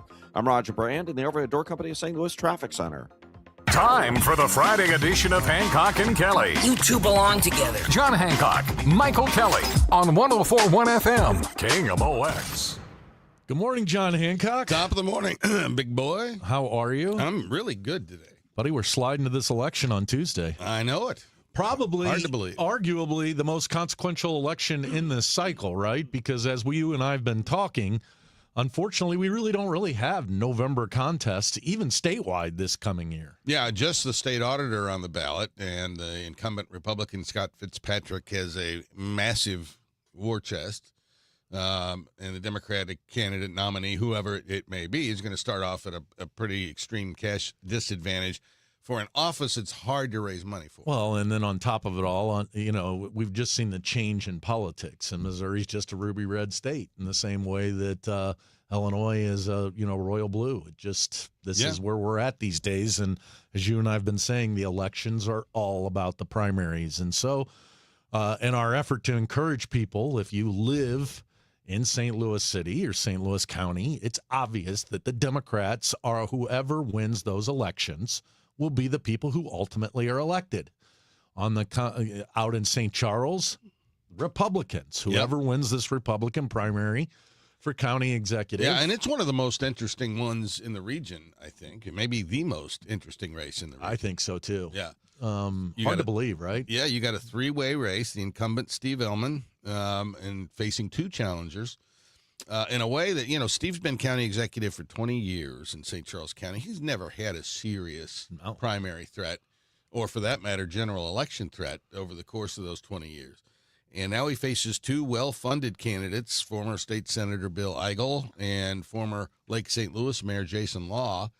How do you handicap this thing? I don't know. I mean, Steve Ellman is going to be able to run on, look, I've been one stable force in the region, and I've navigated this county from, heck, if he started, 20 years ago, may have only been a couple 100,000 people out there. Now there's almost 500,000 people in St. Charles County. Well over 400,000, yeah. And they have a stable government out there. Unfortunately, being experienced is not necessarily something that the people like to hear about politicians. When's the last time you ran a campaign with the tagline "Experience counts"? Yeah, I mean, ain't that unfortunate? Yeah, it is. John, I think most people think it's a two-horse race out there between Bill Eigel, this MAGA, thing that's going on in your party, and Steve Ellman, who's going to be running on experience and traditional Republicans. I'm hopeful that a traditional Republican comes through, but I'm going to have to leave you to tell me what's happening out there. Yeah, I don't know, and curious because this is a high-profile, well-funded race, and I find it curious that we've not seen any kind of public polling data released. I mean, it's I don't know that the campaigns have any kind of polling available, or if they do, they're keeping it very close to the vest. And you would think if one of those campaigns had a poll within the last week or two that was favorably showed their effort, they would have released those numbers. Well, you and I both do this for a living, and one of the things that's interesting to me, for a while there, polling, and when I say a while ago, 4 or 5 years ago, polling got easier. It was easier to go out there, cheaper to do it. Now polling's expensive. Number one, you can't. So many ways people aren't answering their phones. So the most effective way to do it is through live phone calls on both the cell phone, landline, and some text to web where you get a text. Yep. And to do an appropriate poll, you're looking at $25,000, $30,000. That's a lot of money. It is. Just to find out where people are headed. And even that methodology, which is the current state of the art, even that methodology requires the people on the receiving end of the data to manipulate the data, to try and match the demographic characteristics of the electorate or the expected electorate.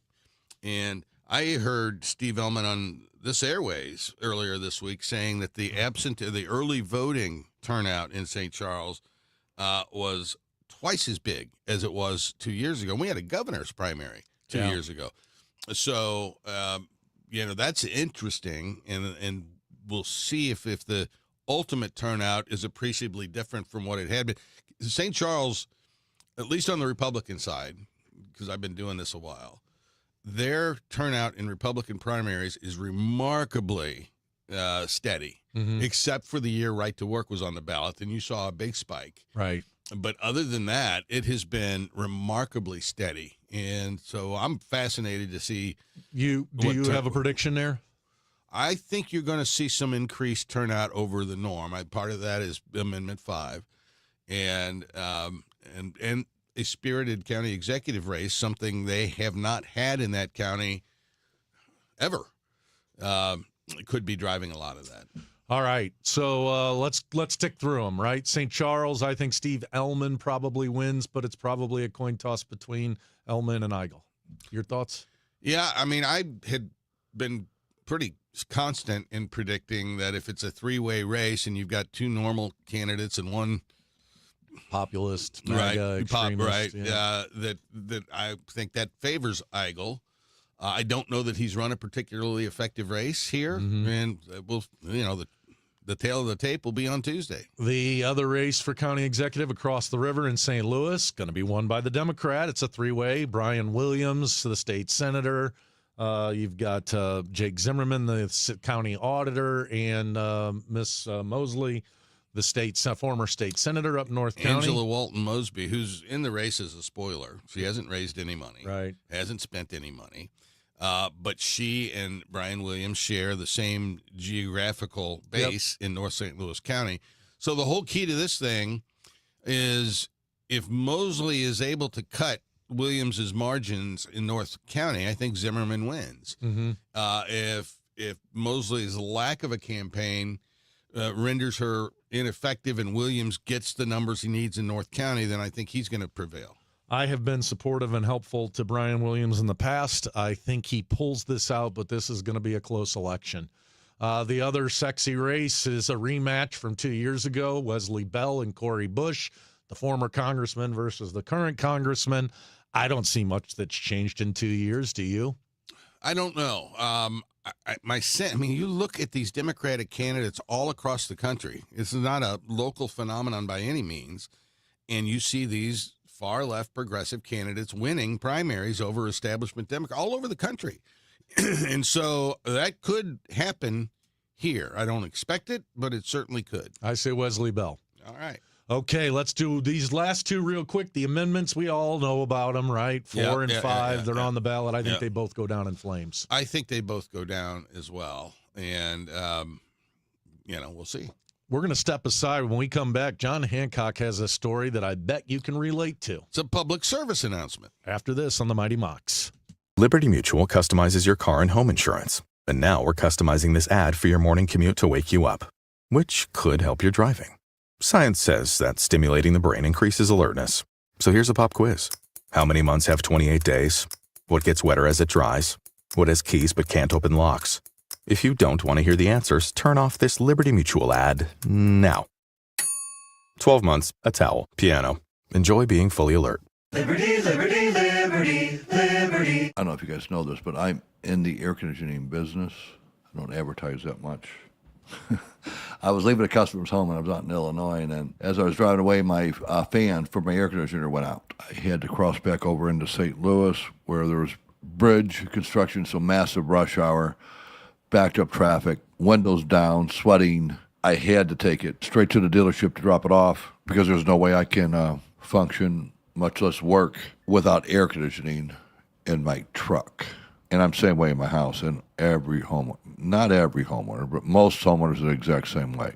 So if you're experiencing difficulties with your air conditioner, meaning you have none, call me, Bart Inman, and it's one easy number, Missouri and Illinois, 314-293-2600. Again, Bart Inman, 314-293-2600, Missouri and Illinois. Call me. God bless.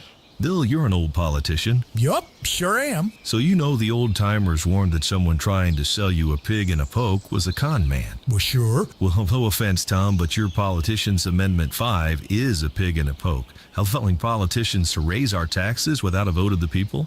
And the Politicians Amendment 4 takes away our power to do anything about it. Well, let's look at what's really inside 4 and 5. Oh, don't do that. 5 hits hardest seniors and those struggling financially with new taxes on services like doctor visits, in-home care, and rent. Sales taxes could more than triple. For up to 80% of Missourians, it's a tax hike. And Amendment 4 ends majority rule, effectively ending our power to stop corrupt and out-of-control politicians. Slick plan, huh? No, Tom. 4 and 5 are schemes that hurt citizens and transfer our power and our money to politicians and lobbyists. That's why I'm voting no on the Politicians Amendments 4 and 5, paid for by Missourians for Fair Government. St. Louis, are you ready to rock? AC/DC is bringing the Power Up Tour to the Dome at America Center Tuesday, September 8th. Hear legendary hits like Back in Black, Thunderstruck, and Highway to Hell, performed live by one of the greatest rock bands of all time. Don't wait on tickets. They're still available at Ticketmaster.com. AC/DC, the Power Up Tour, Tuesday, September 8th. For more information, go to KMOX.com/events. Broadcasting from the Scott Credit Union Studio, 104.1 FM KMOX. Still here, still trusted. The voice of St. Louis, KMOX. Stand by for a public service announcement from Hancock and Kelly.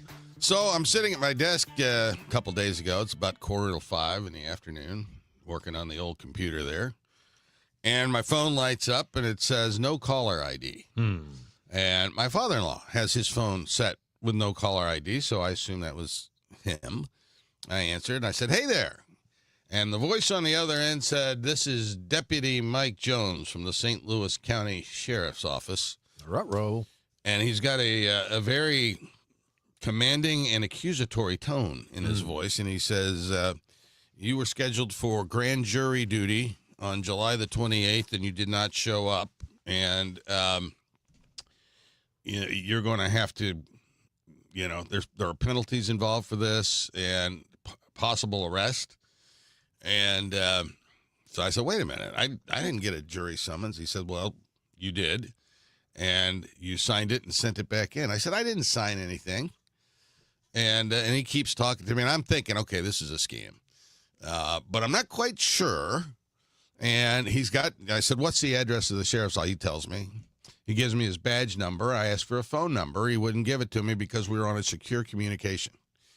And long story short, I had to report immediately to the sheriff's office, to do a signature verification process. Come on. Yeah, exactly. So I said, I'm going to call my lawyer. He said, if you hang up the secure line, I'm going to have to send someone to bring you down here. And I said, okay. So I called a friend, yeah. You gave me the number of a trusted legal advisor. Mm-hmm. I called him and I said, hey, I want to know if this thing was a scam. I get a phone call and he says, jury duty? And I said, yeah. And they want you to go to the sheriff's office? I said, yeah. He said, you're the third person that's called me about this. And so thankfully, but it got my heart pounding a little bit because you just don't know for sure. Right. And I'm absent-minded enough that I could have, Right. You wouldn't forget jury duty. So, folks, if you're listening out there and you get one of these phone calls about jury duty, it is a scam. Hang up immediately. Or if they call and they say they're from your bank, my bank I had a person call from my bank phone number and say, you're doing an ACH or whatever those are to a Right. place in Brooklyn. I wasn't. Right. And they were wanting to get particular information so they could steal money. I called my bank, and they're like, we will never call you unless it is your own personal banker. Yeah, I'm sure there are dozens and dozens and dozens of these things out there, and to be forewarned is to be forearmed. That's correct. We're going to stick around, talk to Amy and Chris. That's the plan. And Chris and Amy are going to be here next. Cardinal baseball tonight from Canada. Playing the Toronto Blue Jays, Michael, and the Cardinals are one game under 500. You hate to see it. It hasn't gone well as of late, but it's going to go well with Hancock Kelly, Amy, and Chris after this on KMOX. Time now for today's Spotlight on Health Trends, sponsored by Lemseek. Growing up a book